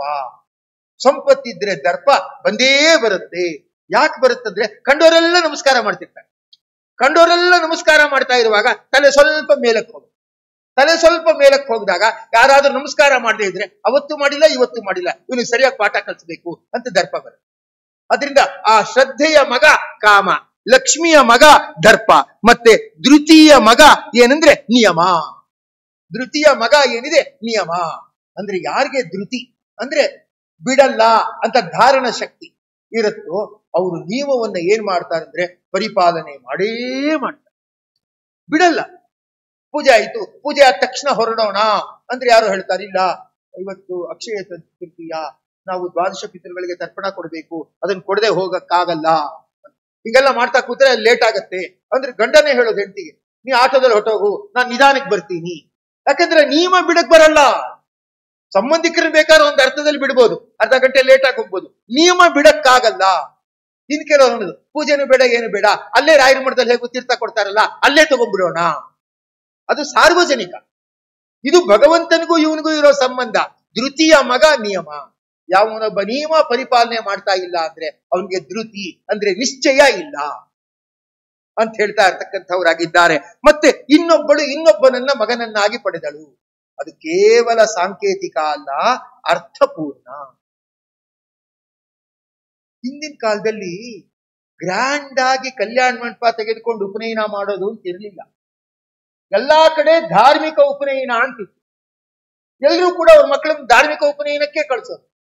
ಅವರು ಮ್ಯಾನೇಜರ್ ಹತ್ರ ಸ್ವಲ್ಪ ಜಗಳ ಆಡೋರು, ನಮ್ ಕಡೆ 5 ಜನ ಅಲ್ಲ 7 ಜನ ಬರ್ತಾರೆ, ನೀವೇನೋ ಸ್ವಲ್ಪ ಅಡ್ಜಸ್ಟ್ ಮಾಡ್ಕೊಳ್ಳಿ ಅಂತೇನೋ ಹೇಳೋರು. ಈಗ ನಂಬುತ್ತೀರೋ ಬಿಡ್ತೀರೋ, ಮೈಕಲ್ಲಿ ಧಾರ್ಮಿಕ ಉಪನಯನ ಹೆಸರು ಕೊಡೋರೆಲ್ಲ ಕೊಡ್ಬೋದು ಅಂದ್ರೆ ಯಾರು ಕೊಡಲ್ಲ. ಅವ್ರಂತಾರೆ ನಮ್ ಸಂಬಂಧಿಕರಿಗೆಲ್ಲ ಸ್ವೀಟ್ ಕೊಡ್ಬೇಕು, ನಮ್ ಸಂಬಂಧಿಕರಿಗೆಲ್ಲ ನಾವು ಏನೋ ಲಾಡು ಗೀಡು ಅದೆಲ್ಲ ಕೊಡ್ಬೇಕು, ಇಲ್ಲೆಲ್ಲ ವ್ಯವಸ್ಥೆ ಇಲ್ಲ ಆದ್ರೆ ಆಗಲ್ಲ, ಅದಕ್ಕೊಂದು ಕಲ್ಯಾಣ ಬಾಡಿಗೆ ತಗೊಂಡ್ ಮಾಡೋಣ ಅಂತ ಎಲ್ರು ತಮ್ಮ ಪ್ರತಿಷ್ಠೆ ತೋರ್ಸಕ್ ಮಾಡ್ತಾರೆ ವಿನಃ ಏನಂದ್ರೆ ಧಾರ್ಮಿಕ ಉಪನಯನ ಮಾಡೋಣ ಅಂದ್ರೆ ಮಾಡಲ್ಲ. ಇನ್ ಕೆಲವರು ಮಾಡೋದು ಮಾಡ್ಬಿಟ್ಟು ಆಮೇಲೆ ಫಂಕ್ಷನ್ ಬೇರೆ ಗ್ರ್ಯಾಂಡ್ ಆಗಿ ಇನ್ನೊಂದು ಅಂತ ಮಾಡ್ತಾರೆ. ಇನ್ ಕೆಲವರು 3 ಲಕ್ಷ ರೂಪಾಯಿ ಖರ್ಚು ಮಾಡಿ ಕಲ್ಯಾಣ ಮಂಟಪದಲ್ಲಿ ಎಲ್ಲರನ್ನೂ ಕರೆದು ಇನ್ವಿಟೇಷನ್ ಕೊಟ್ಟು ಉಪನಯನ ಮಾಡ್ತಾರೆ. ಶಾಸ್ತ್ರ ಹೇಳುತ್ತೆ ಅಷ್ಟೆಲ್ಲ ಕರೆಕ್ಟು, ಆದ್ರೆ ಅವನು ಆಮೇಲೆ ಸಂಧ್ಯಾವನ್ನೇ ಮಾಡ್ತಾನ ಇಲ್ವಾ, ಇದೇ ಮುಖ್ಯ ಅಲ್ವಾ. ನಾನು 3 ಲಕ್ಷ ರೂಪಾಯಿ ಖರ್ಚು ಮಾಡಿ ಉಪನಯನ ಮಾಡಿದೆ ನೋಡಿ, ಎಲ್ಲರೂ ಬಂದಿದ್ರು, ಸ್ವಾಮಿಗಳನ್ನೇ ಮಧ್ಯ ಕರೆಸ್ಬಿಟ್ಟಿದ್ರು. ಆಯ್ತು, ನಿಮ್ ಹುಡುಗ ಸಂಧ್ಯಾವನ್ನೇ ಮಾಡ್ತಾ ಇದ್ದಾನ ಅಂದ್ರೆ ಅದಕ್ಕೆ ಉತ್ತರ ಇತ್ತು. ಹಿಂದೆ ಧಾರ್ಮಿಕ ಉಪನಯನ ಎಲ್ಲ ಮಾಡ್ತಾ ಇದ್ರಲ್ಲ, ಅವ್ರಿಗೆ ತಂದೆ ತಾಯಿಗಳೆಲ್ಲ ಬೈತಾ ಇದ್ರು, ನಿಂಗೇನ್ ಬಂದಿದೆ ರೋಗ, ಸಂಧ್ಯಾವನ್ನೇ ಮಾಡು, ನಾನೇ ಕೂತಿರ್ತೀನಲ್ಲ ಅಂತ. ತಾತ ಎಲ್ಲ ಮೊಮ್ಮಕ್ಕಳಿಗೆ ಕ್ಲೀನ್ ಆಗಿ ಸಂಧ್ಯಾವನ್ನೇ ಮತ್ತೆ ವಾಯುಸ್ಥಿತಿ ಹೇಳ್ಕೊಡ್ತಾ ಇದ್ರು. ಆದ್ರಿಂದ ಅವ್ರು ನೆನೆಸ್ಕೋತಾರೆ, ನಮ್ದೆಲ್ಲ ಅಂತ ಏನ್ ಸಿರಿವಂತಿಕೆ ಇರಲಿಲ್ಲ, ಧಾರ್ಮಿಕ ಉಪನಯನ ಮಾಡ್ಕೊಂಡಿದ್ವು, ಆದ್ರೆ ಸಂಧ್ಯಾವನ್ನೇ ಮಾತ್ರ ತಪ್ಪಕ್ ನಮ್ ತಾತ ಬಿಡ್ತಾ ಇರ್ಲಿಲ್ಲ, ಅವ್ರು ಬಲವಂತ ಕಲ್ತು ಇಷ್ಟು ತನಕ ಬಂದಿದೆ ನೋಡಿ, ಇನ್ನೂ ಇದಾಗಿಲ್ಲ ಅಂತ ಹೇಳ್ತಕ್ಕಂಥವ್ರಾಗ್ತಾರೆ. ಅಂದ್ರೆ ಇದೆಲ್ಲ ಏನಿದೆ, ಇಲ್ಲ ನಾವು ಮಾಡ್ಬೇಕು, ನಮಗ್ ದೇವರು ಕೊಟ್ಟಿರೋ ಅವಕಾಶ ಅನ್ನೋ ಭಾವನೆ ಇರಬೇಕು. ಎಲ್ಲಿ ನಿಶ್ಚಯ ಇರುತ್ತೆ ಅಲ್ಲಿ ನಿಯಮ ಇರುತ್ತೆ, ಎಲ್ಲಿ ನಿಶ್ಚಯ ಇರಲ್ವೋ ಅಲ್ಲಿ ನಿಯಮ ಇರಲ್ಲ. ಅಂತ ಹೇಳ್ತಕ್ಕಂಥವರಾಗಿದ್ದಾರೆ. ಮತ್ತೆ ಇನ್ನೊಂದು ಹೇಳ್ತಕ್ಕಂಥವರಾಗಿದ್ದಾರೆ. ಏನದು ಅಂದ್ರೆ, ನಾವು ಏನ್ ಕರ್ಮ ಮಾಡ್ತೀವಿ ಸಂತೋಷ ಇದೆ. ಸಂತೋಷ ಇದೆ ಏನಂದ್ರೆ, ಈಗ ಪಾರಣೆಗೆ ಅನ್ನ ಸಾರು ಮಜ್ಜಿಗೆ ಮಾಡಿರ್ತಾರೆ ತಿಕ್ಕೊಂಡು, ಹೆಸರು ಬೇಳೆ ಪಾಯಸ ಮಜ್ಜಿಗೆ ಮಾಡಿರ್ತಾರೆ ತಿಕ್ಕೊಂಡು, ಅವನಿಗೇನಿರ್ಬೇಕಂದ್ರೆ ಸದ್ಯ ಏಕಾಸಿ ಉಪವಾಸ ಚೆನ್ನಾಗಿ ನಡೆಯುತ್ತಲ್ಲಪ್ಪ, ವಾಸಿ ಏನೋ ಒಂದು ಊಟ ಆದ್ರೆ ಸಾಕು, ಏನ್ ಬಗ್ಬಗೆಗೆ ಆಗ್ಬೇಕು ಅಂತ ಏನಿಲ್ಲ ಅಂತಾರಲ್ಲ, ಈ ಸಂತೋಷ. ಇದೇನಿದೆ ಇದು ಸಂತೋಷ. ಸಂತೋಷ ಯಾರಿಗೆ ಬರುತ್ತೆ ಗೊತ್ತಾ? ಯಾರಿಗೆ ತೃಪ್ತಿ ಇರುತ್ತೋ ಅವ್ರಿಗೆ ಸಂತೋಷ ಬರುತ್ತೆ. ಯಾರಿಗೆ ತೃಪ್ತಿ ಇರಲ್ವೋ ಅವನಿಗೆ ನೀವೇನೇ ಕೊಟ್ಟು ಕಳಿಸಿ, ಅವ್ನ್ 2 ಬ್ಯಾಗೇ ಪುರೋಹಿತ ಫಂಕ್ಷನ್ ಮುಗಿಸ್ಕೊಂಡು ತಗೊಂಡೋಗ್ಲಿ, ಅವ್ನಿಗೆ ಅನ್ಸಿರುತ್ತೆ 2 ಬ್ಯಾಗ್ ತುಂಬ ಕಳ್ಸಕ್ಕಿಂತ ಒಂದು ಗೋಣಿಚಿದ್ದಲ್ಲೇ ಎಲ್ಲ ಜಾಸ್ತಿ ಹಾಕ್ಬಿಟ್ಬಿಡ್ಬೋದಾಗಿತ್ತಲ್ಲ ಅಂತ ಅವನಿಗನ್ಸುತ್ತೆ. ಅದಕ್ಕೆ ತೃಪ್ತಿಯ ಮಗ ಸಂತೋಷ. ಇದು ಭಾಗವತದಲ್ಲಿ ನಮ್ಗೆ ಅಷ್ಟು ನೇರ ಕಾಣಲ್ಲ, ಮಾರ್ಕಂಡೇಯ ಪುರಾಣದಲ್ಲಿ ನೇರ ಅದು ಕಾಣ್ತಾ ಇರ್ತಕ್ಕಂಥದ್ದಾಗತ್ತೆ. ಅಂದ್ರೆ ಯಾರಿಗಾರು ಸಂತೋಷ ಇದೆ ಅಂತ ಹೇಗೆ ಗೊತ್ತಾಗತ್ತಂದ್ರೆ, ತೃಪ್ತಿ ಇದ್ರೆ ಸಂತೋಷ ಇದೆ ಅಂತ ಗೊತ್ತಾಗುತ್ತೆ. ಅವನಿಗೆ ಏನೋ ಇನ್ನೂ ಚೆನ್ನಾಗಿ ಮಾಡ್ಬೋದಾಗಿತ್ತು, ಏನೋ ಇರ್ಲಿ ಬಿಡು ಅಂದ್ರೆ ಅವನಿಗೆ ತೃಪ್ತಿ ಇಲ್ಲ. ತೃಪ್ತಿ ಇದ್ದವ್ರಿಗೆ ಮಾತ್ರ ಏನಾಗತ್ತೆ, ಸಂತೋಷ ಇರುತ್ತೆ. ಅದಕ್ಕೆ ಜೀವನದಲ್ಲಿ ಒಳ್ಳೆ ಏನಾಗಿರ್ಬೇಕಂದ್ರೆ ತೃಪ್ತಿ ಇರಬೇಕು. ಯಾವ್ದೊಬ್ರು ಪುರೋಹಿತರಿದ್ರು ಉಡುಪಿ ಕಡೆ ಅವ್ರು ಹೇಳ್ತಿರ್ತಾರೆ, ಏನಂದ್ರೆ ಆ ಪೌರೋಹಿತ್ಯಕ್ಕೆ ಬಂದವರು ಪೌರೋಹಿತ್ಯ ಮಾಡಿಸ್ತಾ ಇದ್ರೆ ಪೂರ್ಣಾಹುತಿ ಆಗುವಾಗ ಅವ್ರ ಹೆಂಡತಿ ಬಂದು ನಿಂತ್ಕೊಂಡ್ಬಿಡ್ತಾ ಇದ್ರು. ಪುರೋಹಿತರ ಹೆಂಡತಿ ಅವ್ರು ಬಂದು ನಿಂತ್ಕೊಂಡ್ಬಿಡ್ತಾ ಇದ್ರು. ಯಾಕೆ ನಿಂತ್ಕೊಂಡ್ಬಿಡ್ತಾ ಇದ್ರಂದ್ರೆ, ಇವ್ರಿಗೆ ಪಾಪ ಏನೇನೋ ದ್ರವ್ಯಗಳೆಲ್ಲ ದಾನ ಬರೋದಲ್ಲ ಪುರೋಹಿತರಿಗೆ, ಅವ್ರದನ್ನ ಅಲ್ಲಿ ಇದ್ದವರಿಗೆ ಕೊಟ್ಬಿಡ್ತಾ ಇದ್ರ. ಮನೇಲಿ ಅಕ್ಕಿನೂ ಇರ್ಲಿರುವಂತೆ ಬೇಳೆನೂ ಇರ್ತಿರ್ಲಿಲ್ವಂತೆ. ಅದಕ್ಕೆ ಅವ್ರ ಹೆಂಡತಿ ಎಲ್ಲ ಅಲ್ಲಿ ಕೊಟ್ಬಿಟ್ಟು ಬಂದ್ಬಿಡ್ತಾರೆ, ಮನೇಲಿ ಏನೂ ಇರಲ್ಲ. ಅದಕ್ಕೋಸ್ಕರ ಆದ್ರೂ ಇಲ್ಲ ಮನೆಗೆ ಸ್ವಲ್ಪ ಬೇಕು ಅಂತ ಹೇಳಕ್ಕೆ ಅಂತ ಮೂಲೆ ನಿಂತ್ಕೊಂಡು ಹಿಂಗ್ ಅರ್ತಿದ್ರು. ಈ ಮನುಷ್ಯ ಇಲ್ಲ ಕೊಡ್ತಾ ಇದ್ರು. ದಾರಿಲಿ ಯಾರೋ ಬ್ರಾಹ್ಮಣರು ಸಿಕ್ಕರೆ ಪೌರೋಹಿತ್ಯ ದಕ್ಷಿಣೆ ಬಂದಿರುತ್ತಲ್ಲ, ಏನಂದ್ರೆ ತಗೋ ಅಂತ ಅವ್ರಿಗೆ ಕೊಟ್ಬಿಡೋರು. ಅವ್ರ ಹೆಂಡತಿ ಹೇಳೋರು, ಊರಲ್ಲೆಲ್ಲ ಫೇಮಸ್ ಪುರೋಹಿತ ಅಂತಾರೆ, ಮನೆ ಬಂದು ನೋಡಿ ಗೊತ್ತಾಗತ್ತೆ ಖಾಲಿ ಖಾಲಿ ಖಾಲಿ ನನ್ನ ಹಣೆ ಬರ ಅಂತ ಅವ್ರನ್ನೋರು. ಇವ್ರನ್ನೋರಂತೆ ಪರವಾಗಿಲ್ಲ ಬಿಡು, ಏನ್ ನಿಂಗೆ ಹೊಟ್ಟೆ ಸುಡೋ ಅಷ್ಟೇನು ಕರುಳು ಸುಡೋ ಅಷ್ಟೇನು ಹಸಿವೆ ಆಗ್ತಿಲ್ವಲ್ಲ, ಪರವಾಗಿಲ್ಲ ಬಿಡು ಅನ್ನೋರು. ಅಂದ್ರೆ ತೃಪ್ತಿ ಇದ್ದವನಿಗೆ ಸಂತೋಷ ಇರುತ್ತೆ, ತೃಪ್ತಿ ಇಲ್ಲದೆ ಇದ್ದವನಿಗೆ ಸಂತೋಷ ಇರಲ್ಲ. ತೃಪ್ತಿಯ ಮಗ ಸಂತೋಷ. ಪುಷ್ಟಿ, ಆ ಪುಷ್ಟಿಯ ಮಗ ಲೋಭ. ಮತ್ತೆ ಮೇಧಾದೇವಿಯ ಮಗ ಶ್ರುತ. ಮೇಧ ಅಂದ್ರೆ ಜ್ಞಾಪಕ ಶಕ್ತಿ, ಅವನ ಮಗ ಶ್ರುತ. ಯಾರು ಚೆನ್ನಾಗಿ ಕೇಳ್ತಾ ಇರ್ತಾರೋ ಅವ್ರಿಗೆ ಒಳ್ಳೆ ಜ್ಞಾಪಕ ಶಕ್ತಿ ಬಂದ್ಬಿಡುತ್ತೆ. ಈಗ ತೈತ್ರಿಯೋಪನಿಷತ್ತಿನ ಮಂತ್ರಗಳನ್ನೆಲ್ಲ ಕೇಳ್ತಾ ಇದ್ರೆ ಆ ಸ್ತ್ರೀಯರಿಗೂ ಅದು ಬಂದ್ಬಿಡುತ್ತೆ. ಶನ್ನೋ ಮಿತ್ರ ಶಂವರ್ಣಃ ಶನ್ನೋ ಭವತ್ವರ್ಯಮ. ಅವರು ಹೇಳ್ತಿರ್ತಾರೆ, ನೀವೆಲ್ಲ ಹೇಳ್ಬಾರ್ದು ಅಂದ್ರೆ ಇಲ್ಲ ಕೇಳಿ ಕೇಳಿ ಜ್ಞಾಪಕ ಬಂದ್ಬಿಟ್ಟಿದೆ ಅಂತ. ಜ್ಞಾಪಕ ಯಾವಾಗ್ಲೂ ಕೇಳ್ತಾ ಇದ್ರೆ ಜಾಸ್ತಿ ಸತಿ ಬರ್ತಾ ಇರುತ್ತೆ.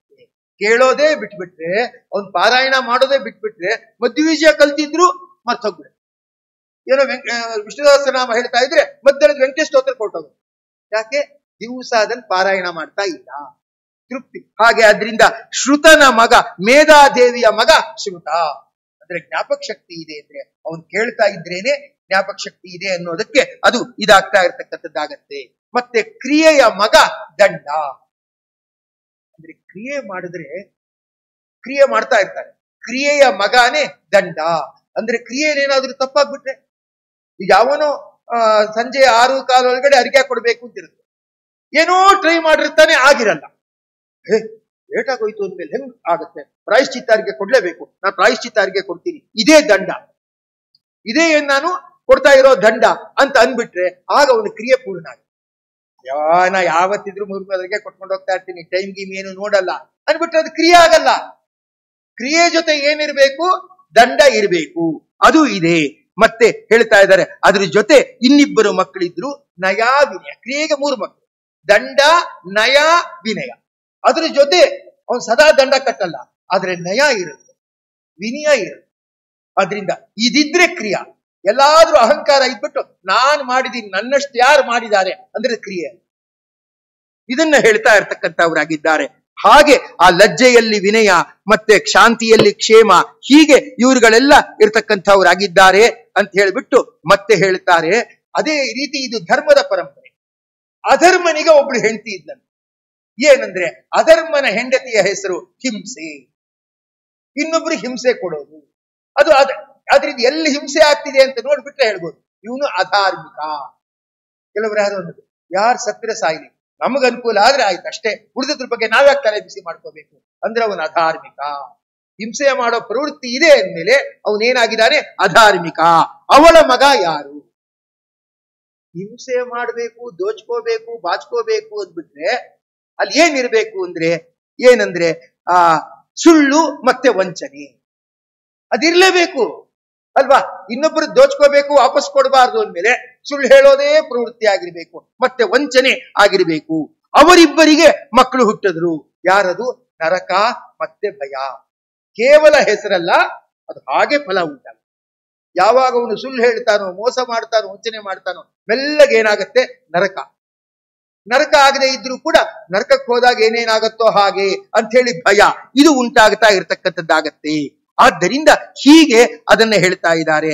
ಆ ನರಕನಿಂದ ಅವಳು ದುಃಖ ಅನ್ನೋ ಮಗನನ್ನ ಪಡೆಯುತ್ತಾಳೆ.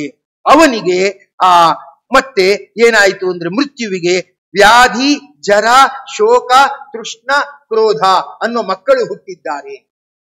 ಅಂದ್ರೆ ಯಾವಾಗ ಮೃತ್ಯು ಬರಬೇಕು ಅನ್ಸತ್ತೋ ಅದಕ್ಕೆ ಏನಾಗ್ಬೇಕು? ವ್ಯಾಧಿ. ಯಾವುದೋ ಒಂದು ರೋಗ ಬರುತ್ತೆ, ಅದು ವಾಸಿ ಆಗೋ ರೋಗ ಅಲ್ಲ, ಜೀವನ ಪರ್ಯಂತ ಇರೋ ರೋಗ ಅಂತ ಅವನಿಗನ್ಸತ್ತೆ. ಯಾವಾಗ ಜೀವನ ಪರ್ಯಂತ ಇರೋ ರೋಗ ಅನ್ಸತ್ತೋ ಅವಾಗಲೇ ಅವನಿಗೆ ಮುಪ್ಪು ಬಂದ್ಬಿಡುತ್ತೆ. ಇದು ವಾಸಿ ಆಗಲ್ವಂತೆ, ಇದು ವಾಸಿ ಆಗಲ್ವಂತೆ, ಅಷ್ಟೇ ಅಂತೆ ನನ್ನ ಹಣೆ ಬರ ಅಂತ ಹೇಳ್ಬಿಟ್ಟು ಏನಾಗತ್ತೆ? ರೋಗದ ಜೊತೆ ಏನ್ ಬರುತ್ತೆ? ಮೆಲ್ಲಗೆ ಮುಪ್ಪು ಬಂದ್ಬಿಡುತ್ತೆ.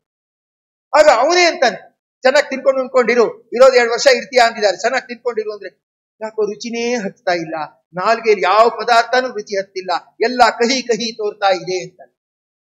ಅದು ಅದರದ್ದೇ ಪ್ರಭಾವ, ಆ ಮುಪ್ಪಿನದ್ದೇ ಪ್ರಭಾವ. ಅದ್ರ ಜೊತೆ ಮೆಲ್ಲಗೆ ಶೋಕ, ದುಃಖ ಆಗ್ತಾ ಇರ್ತಕ್ಕಂಥದ್ದಾಗತ್ತೆ. ಅದಕ್ಕಿಂತ ದೊಡ್ಡ ದುಃಖ ಏನಂದ್ರೆ 2 ದಿವಸದಿಂದ ಏನು ತಿನ್ನಿಲ್ಲ, ಬಾಯಲ್ಲಿ ಏನು ತಿನ್ನಕ್ಕಾಗ್ತಾ ಇಲ್ಲ. ಅವನ ಎದುರುಗಡೆ ಆ ಮೊಮ್ಮಕ್ಕಳು ಅವರೆಲ್ಲ ಇನ್ನೊಂಚೂರು ಹಾಕು, ಇನ್ನೊಂಚೂರು ಹಾಕು ಅಂತ ಕೇಳ್ತಿದ್ದಾರೆ. ಅದನ್ನ ನೋಡಿದ ತಕ್ಷಣ ಇವನಿಗೂ ತಿನ್ಬೇಕು ಅನ್ಸತ್ತೆ, ಆದ್ರೆ ಬಾಯಿಗೆ ಹಾಕೊಂಡಾಗ ರುಚಿ ಕಾಣಲ್ಲ. ತೃಷ್ಣ. ಮತ್ತೆ ಆಮೇಲೆ ಎಲ್ರ ಮೇಲೂ ಸಿಟ್ಟು, ಎಲ್ರ ಮೇಲೂ ಎಗರಾಡೋದು. ಕೆಲವು ಯಾರ್ದೋ ಮನೆಗೆ ಹೋಗಿದ್ದೀನಿ, ಅವರು ಡೋಲ್ವೆಲ್ ಮಾಡಿದ್ದೀನಿ, ಅವ್ರು ತೆಗಿಬೇಕೋ ಬೇಡವೋ ಅಂತ ಯೋಚನೆ ಮಾಡಿದ್ದಾರೆ, ಬಂದ್ಬಿಟ್ಟಿದೆ ಅಂತ ತೆಗೆದಿದ್ದಾರೆ. ಏನಾಗಿದೆ? ಆ ಮನುಷ್ಯನಿಗೆ ಸಿಟ್ಟು ಬಂದ್ಬಿಟ್ಟು ಊಟದ ತಟ್ಟೆನ ರೊಯ್ ಅಂತ ಎಸ್ಬಿಟ್ಟಿದೆ. ನಂಗೆ ಊಟನೂ ಬೇಡ, ಏನು ಬೇಡ, ರೊಯ್ ಅಂತ ಎಸ್ಬಿಟ್ಟಿದ್ದಾನೆ. ಅನ್ನ ಸಾರು ಎಲ್ಲ ಅಲ್ಲೇ ಚೆಲ್ಬಿಟ್ಟು. ನಾನು ಮಗುದೇ ತರಲೆ ಕೆಲಸ ಅಂತ ಕಾಣುತ್ತೆ.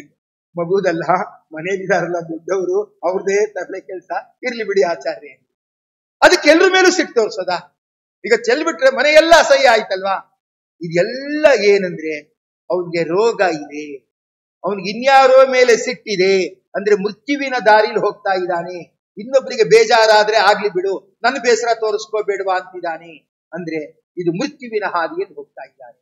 ಅದರಿಂದ ಒಟ್ಟು ವ್ಯಾಧಿ, ಜರ, ಶೋಕ, ತೃಷ್ಣ, ಕ್ರೋಧ ಎಂಬ ಪುತ್ರರು ಹುಡ್ತಾ ಇರ್ತಕ್ಕಂಥವರಾಗಿದ್ದಾರೆ ಅಂತ ಹೇಳಿ ಅದನ್ನ ಇಲ್ಲಿ ಹೇಳ್ತಾ ಇರ್ತಕ್ಕಂಥವರಾಗಿದ್ದಾರೆ.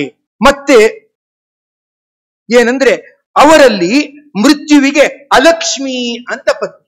ಮೃತ್ಯುವಿಗೆ ಅಲಕ್ಷ್ಮಿ ಅಂದ್ರೆ ದರಿದ್ರ ಲಕ್ಷ್ಮಿ ಎನ್ನುವ ಪತ್ನಿ ಇದ್ದಾಗೆ. ಅವಳಲ್ಲಿ 14 ಜನ ಮಕ್ಕಳು ಹುಟ್ಟಿದ್ದಾರೆ. 14 ಜನ ಮಕ್ಕಳು ಹುಟ್ಟುಬಿಟ್ಟು ಏನಂದ್ರೆ ಅವರಲ್ಲಿ 14ನೇವನು ದುಸ್ಸಹ ಅಂತ ಹೆಸರಿಂದ ಏನ್ ಮಾಡ್ತಾನೆ? ಮನುಷ್ಯರ ಮನೆಗಳಲ್ಲಿ ತಿರುಗಾಡ್ತಾ ಇರ್ತಕ್ಕಂಥ ದರಿದ್ರ ಲಕ್ಷ್ಮಿಯ 14ನೇ ಮಗ. ಅವನ ಹೆಸರು ಇದು ಬೇರೆ ಪುರಾಣಗಳಲ್ಲಿ ನಮಗ್ ಸಿಗಲ್ಲ, ಇದು ಮಾರ್ಕಂಡೇಯ ಪುರಾಣದಲ್ಲೇ ಸಿಗ್ತಕ್ಕಂಥ ವಿಚಾರ. ಅಂದ್ರೆ ನಾನು ಓದಿರೋ ಮಟ್ಟಿಗೆ ಹೇಳೋದಾದ್ರೆ ಅಲ್ಲಿ ದುಸ್ಸಹ ಅಂತ ಇರ್ತಕ್ಕಂಥವನಾಗಿದ್ದಾನೆ. ಅವನು ಏನ್ ಮಾಡ್ತಾ ಇರ್ತಕ್ಕಂಥವನಾಗ್ತಾನೆ ಅಂದ್ರೆ ಕಾಗೆ ತರ ಕರ್ಕಶ ಧ್ವನಿ ಉಳ್ಳವನಾಗಿರ್ತಾನಂತೆ.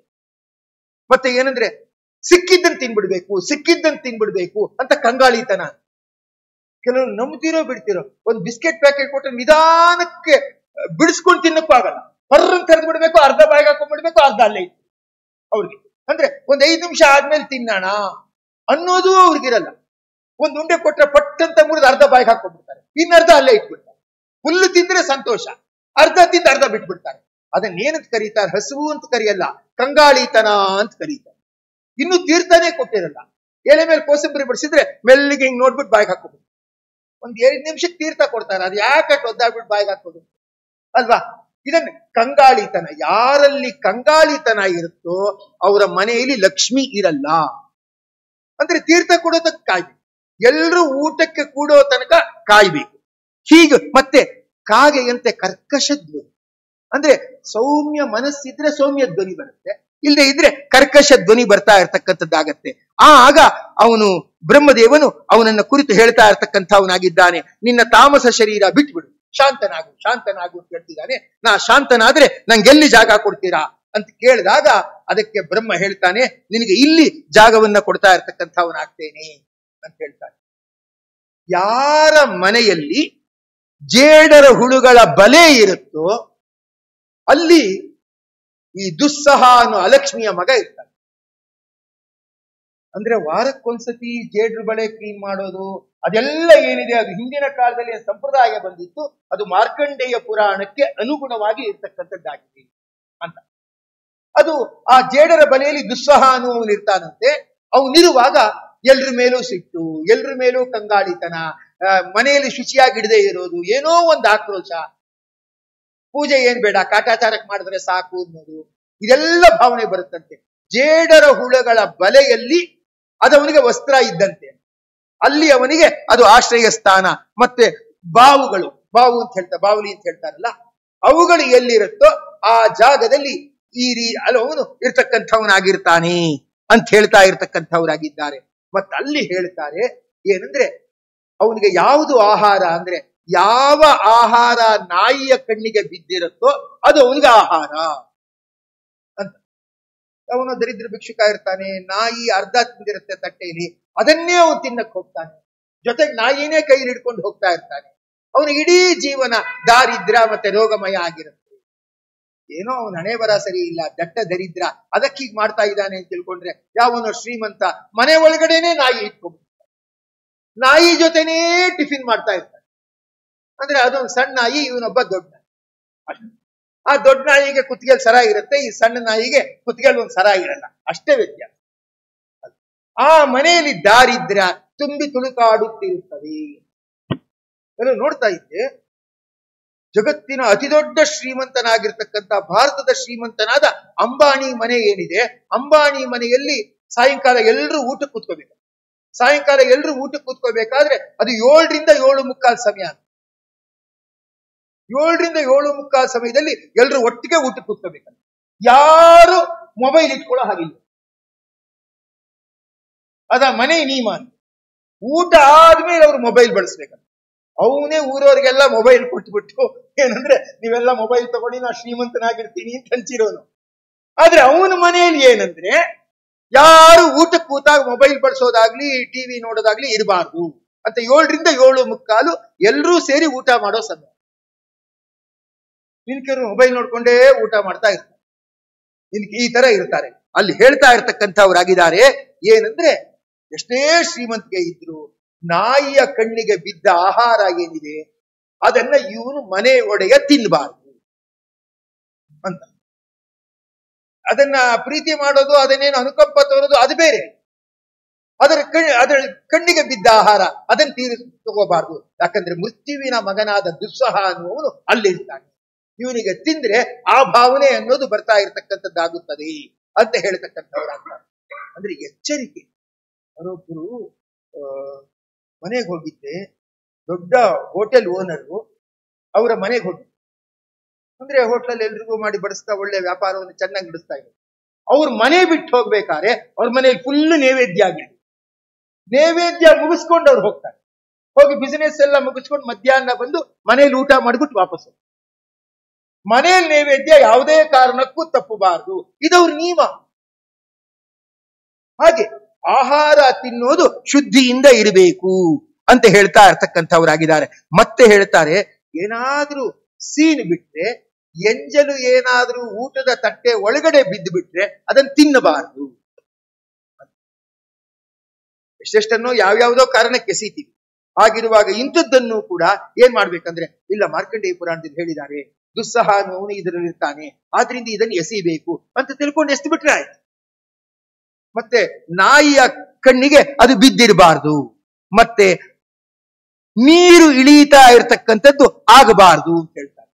ಅಂದ್ರೆ ಹಣ್ಣು ಮೊದಲಾದವುಗಳೇನಿದೆ ಅದು ನೀರು ಇಳಿಬಾರ್ದು. ಅನಾನಸ್ ಎಲ್ಲ ನೀರು ಸೋರಿರೋದು, ಅಥವಾ ಇನ್ಯಾವುದೋ ಮಿಳಿಕೆ ಹಣ್ಣು ಹಾಗೆ ಇಟ್ಬಿಟ್ಟಿರ್ತಾರೆ, ನೀರ್ ಸೋರಿರುತ್ತೆ, ಅದನ್ನ ಬಳಸಬಾರ್ದು, ಅದು ದುಸ್ಸಹನಿಗೆ ಜಾಗ. ಅದರಿಂದ ಪರವಾಗಿಲ್ಲ ಬಿಡು, ಅರ್ಧ ಕತ್ತರಿಸ್ಬಿಟ್ಟು ಉಳಿದದ್ದನ್ನು ಉಪಯೋಗಿಸೋಣ ಅಂತಾರೆ. ಇಲ್ಲ, ಅದಕ್ಕೆ ತಂದ ತಕ್ಷಣ ಹಾಗೆ ಉಪಯೋಗಿಸ್ಬಿಡಿ, ನಾಳೆಗೆ ಅಂತ ಯಾಕೆ ಇಡ್ಬೇಕು? ಇಡಬೇಡಿ, ಅದು ದುಸ್ಸಹನಿಗೆ ಜಾಗ. ಅದರಿಂದ ಮೆಲ್ಲಗೆ ಏನಾಗತ್ತೆ, ಅವನು ನಮ್ಮ ದೇಹದೊಳಗಡೆ ಪ್ರವೇಶ ಮಾಡ್ಲಿಕ್ಕೆ ಅನುಕೂಲ. ಅದಕ್ಕೆ ನೀರಿಳೀತಾ ಇರತಕ್ಕಂಥದ್ದು ಮತ್ತೆ ಅಶ್ರದ್ಧೆಯಿಂದ ತಯಾರಿಸಲ್ಪಟ್ಟು. ಅಂದ್ರೆ ಎಲ್ರು ತಿನ್ಲಿ, ಸರಿ ಎಲ್ರು ತಿನ್ಕೊಂಡು ಆರೋಗ್ಯವಾಗಿದ್ರೆ ಸಾಕಪ್ಪ, ಮಾಡಿದ ಅಡಿಗೆ ಖಾಲಿ ಆದ್ರೆ ಸಾಕಪ್ಪ ಅಂತ ಮನೆಯಲ್ಲಿ ಏನು ಅಡಿಗೆ ಮಾಡ್ತಾರೆ, ಅದು ಶ್ರದ್ಧೆಯಿಂದ ಮಾಡಿ. ಎಲ್ಲೋ ಬೇಕ್ರಿಲೋ ಎಲ್ಲೋ ಹೋಟ್ಲಲ್ಲೋ ತಿನ್ಕೊಂಡು ಹೋಗ್ಲಿ, ಅವನಿಗೆ ನಮಗ್ ಸಂಬಳ ಬಂದ್ರೆ ಸಾಕು ಅನ್ಕೊಂಡು ಮಾಡಿರ್ತಾರೆ, ಅಂಥದ್ದನ್ನ ತಿನ್ನಬಾರದು. ಇದು ಮಾರ್ಕಂಡೇಯ ಪುರಾಣದಲ್ಲಿ ಹೇಳಿದ್ದಾರೆ, ಅಶ್ರದ್ಧೆಯಿಂದ ಮಾಡಿದ್ದನ್ನ ತಿನ್ನಬಾರದು ಅಂತ ಹೇಳಿದ್ದಾರೆ. ಇದೆಲ್ಲ ತಿಳ್ಕೊಂಡ್ಬಿಟ್ರೆ ಅವನಿಗೆ ದುಷ್ಟಶಕ್ತಿಗೆ ಮನೆ ಒಳಗಡೆ ದೇಹದೊಳಗಡೆ ಪ್ರವೇಶ ಮಾಡಕ್ಕೆ ಅವಕಾಶ ಇಲ್ಲದೆ ಇದ್ಬಿಟ್ರೆ ಅವನು ಜೀವನ ಪರ್ಯಂತ ಆರೋಗ್ಯವಾಗಿರ್ತಾನೆ. ಸಿಕ್ಕಾಪಟ್ಟೆ ಎಲ್ಲಂದ್ರೆ ಅಲ್ಲಿ ತಿನ್ನೋದು, ಅದೇನೆಲ್ಲ ಪರವಾಗಿಲ್ಲ ಅಂತ ತಿನ್ನೋದು, ಅದರಿಂದ ಮಾಡಿ ಇವನೇ ಆರೋಗ್ಯವನ್ನ ಹಾಳು ಮಾಡ್ಕೊಂಡ್ಬಿಟ್ರೆ ಆಗ ಯಾರು ಇವನ ಜೊತೆಗೆ ಬರಲ್ಲ, ಮೃತ್ಯು ಮಾತ್ರ ಇವನ ಜೊತೆಗೆ ಇರ್ತಕ್ಕಂಥವನಾಗ್ತಾ ಇದ್ದಾನೆ ಅಂತ ಹೇಳ್ಬಿಟ್ಟು ಮತ್ತೆ ಹೇಳ್ತಾ ಇರ್ತಕ್ಕಂಥವ್ರಾಗಿದ್ದಾರೆ. ಏನಂದ್ರೆ ಒಬ್ಬರೇ ಕೂತ್ಕೋಬಾರ್ದು, ಜೊತೆಯಲ್ಲಿ ಕೂತ್ಕೊಂಡು ಇನ್ನೊಬ್ಬರಿಗೆ ಬಂದದ್ದನ್ನೇ ಬಡಿಸ್ಕೋಬೇಕು ಅಂತ ಹೇಳ್ತಾರೆ. ತಾನು ಮಾತ್ರ ಕೂತ್ಕೊಳ್ಳೋದು, ಇನ್ನೊಂದೆರಡು ಜಾಸ್ತಿ ಹಾಕು ಅನ್ನೋದು ಹಾಗೆಲ್ಲ ಕೇಳಬಾರ್ದು. ಮತ್ತೆ ಇನ್ನೊಂದು ಹೇಳ್ತಾರೆ, ಏನ್ ಹೇಳ್ತಾರಂದ್ರೆ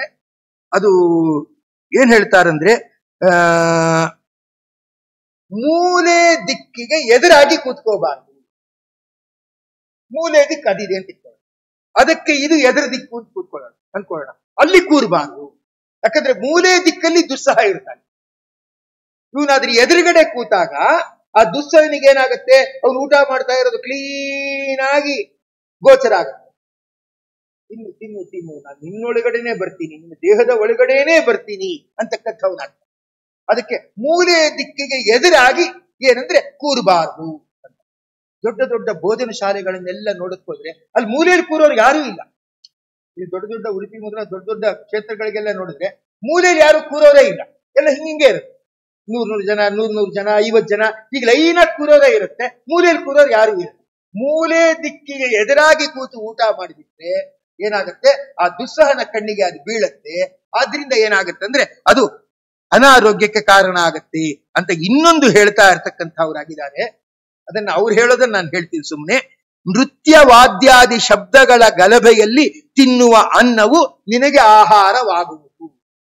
ನೃತ್ಯ ವಾದ್ಯ ಇವುಗಳ ಗದ್ದಲದ ನಡುವೆಯಲ್ಲಿ ತಿನ್ನುವ ಆಹಾರವು ನಿನಗೆ ಆಹಾರವಾಗುವುದು ಅಂತ ಹೇಳಿದ್ದಾರೆ. ಅಂದ್ರೆ ಟಿವಿ ನೋಡ್ಕೊಂಡೇನಾದ್ರೂ ಊಟ ಮಾಡಿದ್ರೆ ಅಲ್ಲೇನೋ ಬಂದಿರುತ್ತೆ ಶುಕ್ರವಾರ, ಅಂದ್ರೆ ವಿಷದ ಬಾಟ್ಲಿನ ಮುಚ್ಚಳ ತೆಗಿತಾ ಇದ್ದಾಳೆ ಅಂತ ಬಂದಿರುತ್ತೆ. ಇವ್ರಿಗಾಗ್ಲೇ ಸೋಮವಾರ ಮೋಸ್ಟ್ಲಿ ವಿಷದ ಬಾಟ್ಲಿ ತೆಗಿತಾಳೆ ಅಂತ ಕಾಣುತ್ತೆ, ಮಂಗಳವಾರ ಮಿಕ್ಸ್ ಮಾಡ್ತಾಳೋ ಏನೋ ಅಂತ ಅದೇ ಯೋಚನೆ. ಶುಕ್ರವಾರದಿಂದ ಸೋಮವಾರ ತನಕ ಅದೇ ಯೋಚನೆ, ಸೋಮವಾರನೂ ಅದೇ ಕಂಟಿನ್ಯೂ ಆಗಿರುತ್ತೆ. ಅದ್ ಏನೇ ಆಗಿರ್ಲಿ, ಆ ಟಿವಿ ಸೀರಿಯಲ್ ಮೊದಲಾದವುಗಳೇನಿದೆ ಅದನ್ನ ನೋಡ್ಕೊಂಡು ಊಟ ಮಾಡಬಾರ್ದು. ಊಟ ಮಾಡುವಾಗ ಅದನ್ನ ಆಫ್ ಮಾಡಿ. ಕಷ್ಟ. ಕೆಲವರೆಲ್ಲ ಅಂತಾರೆ, ಫ್ರೀಯಾಗಿ ಕೂತ್ಕೊಂಡಿರೋದೇ ಇದೇ ಟೈಮು, ಈಗಲೂ ನೋಡದೆ ಇದ್ರೆ ಇನ್ಯಾವಾಗ ನೋಡ್ಬೇಕು ಅಂತಾರೆ.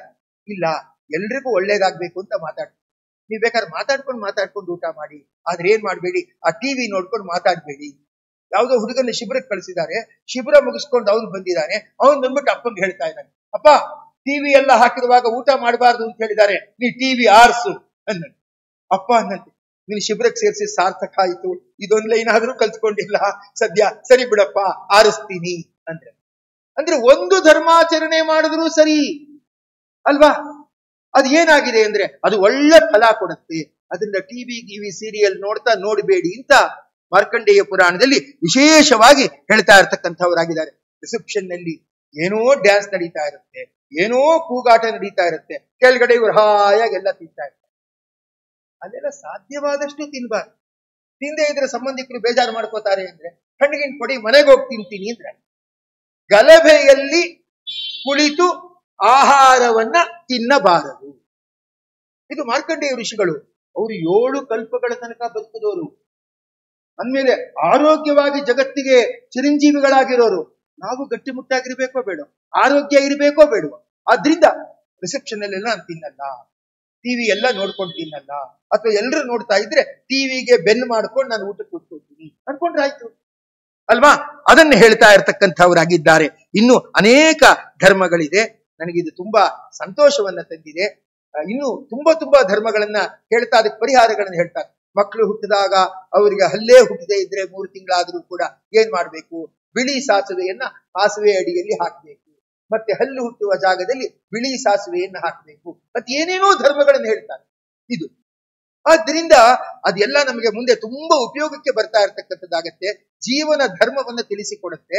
ಆದ್ರಿಂದ ಅದನ್ನ ಮುಂದಿನ ಸಂದರ್ಭದಲ್ಲಿ ತಪ್ಪದೆ ವಿಸ್ತಾರವಾಗಿ ನೋಡೋಣ ಅಂತ ಹೇಳ್ತಾ, ಇಂಥ ಒಂದು ವಿಜಯನಗರ ಮಾತೃ ಸಂಘದಲ್ಲಿ ಏನ್ ಪ್ರವಚನ ನಡೆದಿದೆ, ಇಲ್ಲಿನ ಎಲ್ಲ ಕಾರ್ಯದರ್ಶಿಗಳಿಗೂ ಪ್ರವಚನ ಮತ್ತಷ್ಟು ಸುಗಮ ಆಗಮ ಹಾಗೆ ತಿರುಮಲ ತಿರುಪತಿ ದೇವಸ್ಥಾನದ ಧರ್ಮ ಪ್ರಚಾರ ಪರಿಷತ್ ಏನಿದೆ ಅವರ ಒಂದು ಸಹಭಾಗಿತ್ವವು ಕೂಡ ನಮಗೆ ತುಂಬಾ ಸಂತೋಷ ಕೊಟ್ಟಿದೆ.